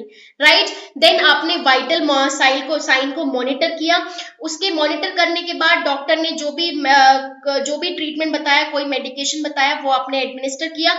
जो ब्लड बैग था और जो ब्लड बीटी ट्यूबिंग था, ब्लड ट्रांसफ्यूजन ट्यूबिंग, वो दोनों को आपने येलो कलर के बायोमेडिकल वेस्ट बैग में रखा। उसको प्रॉपर लेबल लगा के, पेशेंट आइडेंटिफिकेशन का पूरा प्रॉपर लेबल लगा के, और क्या कॉम्प्लिकेशन आया, क्या रिएक्शन हुआ ड्यूरिंग ब्लड ट्रांसफ्यूजन, ये आपने मेंशन करके ब्लड बैंक में भेज देना है। ये एज अ नर्स आपकी रिस्पॉन्सिबिलिटी है जो हमें करनी होती है। ठीक है। सबसे पहले अगेन क्वेश्चन ये पूछा गया था, as a nurse what is the first या immediate action in case of blood transfusion reaction. Option में आएगा inform doctor, start normal saline, do nothing it is normal, या फिर स्टॉप ब्लड ट्रांसफ्यूजन। तो यहाँ पे क्या होगा, स्टॉप ब्लड ट्रांसफ्यूजन। दोबारा रिपीट करती हूँ, कई बार बच्चे कंफ्यूज हो जाते हैं, स्टॉप ना करके उसके फ्लो रेट को कम कर देते हैं। अगर ब्लड ट्रांसफ्यूजन रिएक्शन है तो स्टॉप करेंगे। अब यहाँ पे एक और चीज मैं बताऊंगी कि जैसे पेशेंट को क्या हो गया, रिएक्शन में सर्कुलेटरी ओवरलोड हो गया, सर्कुलेटरी ओवरलोड में आपको दिखेगा जुगुलर वेन डिस्टेंशन हो रहा है, तो उस केस में आप स्लो करेंगे ब्लड ट्रांसफ्यूजन, वहां स्टॉप नहीं करेंगे। यहाँ पे ब्लड ट्रांसफ्यूजन रिएक्शन में अगर उसको जो है चिल्स हो रहा है, चेस्ट पेन हो रहा है, इमीडिएटली आपको स्टॉप करना है, देन डिस्कनेक्ट करना है आईवी लाइन से, डॉक्टर को इन्फॉर्म करना है, नॉर्मल सलाइन चलाना है, वाइटल साइन लेना है और ब्लड बैग को ब्लड ट्रांसफ्यूजन सेट के साथ आपको भेजना है। कहाँ पे भेजना है आपको? ब्लड बैंक में भेजना है। तो ये हमारे कुछ स्पेसिफिक नर्सिंग एक्शन है जो एज अ नर्स हमें पता होनी चाहिए।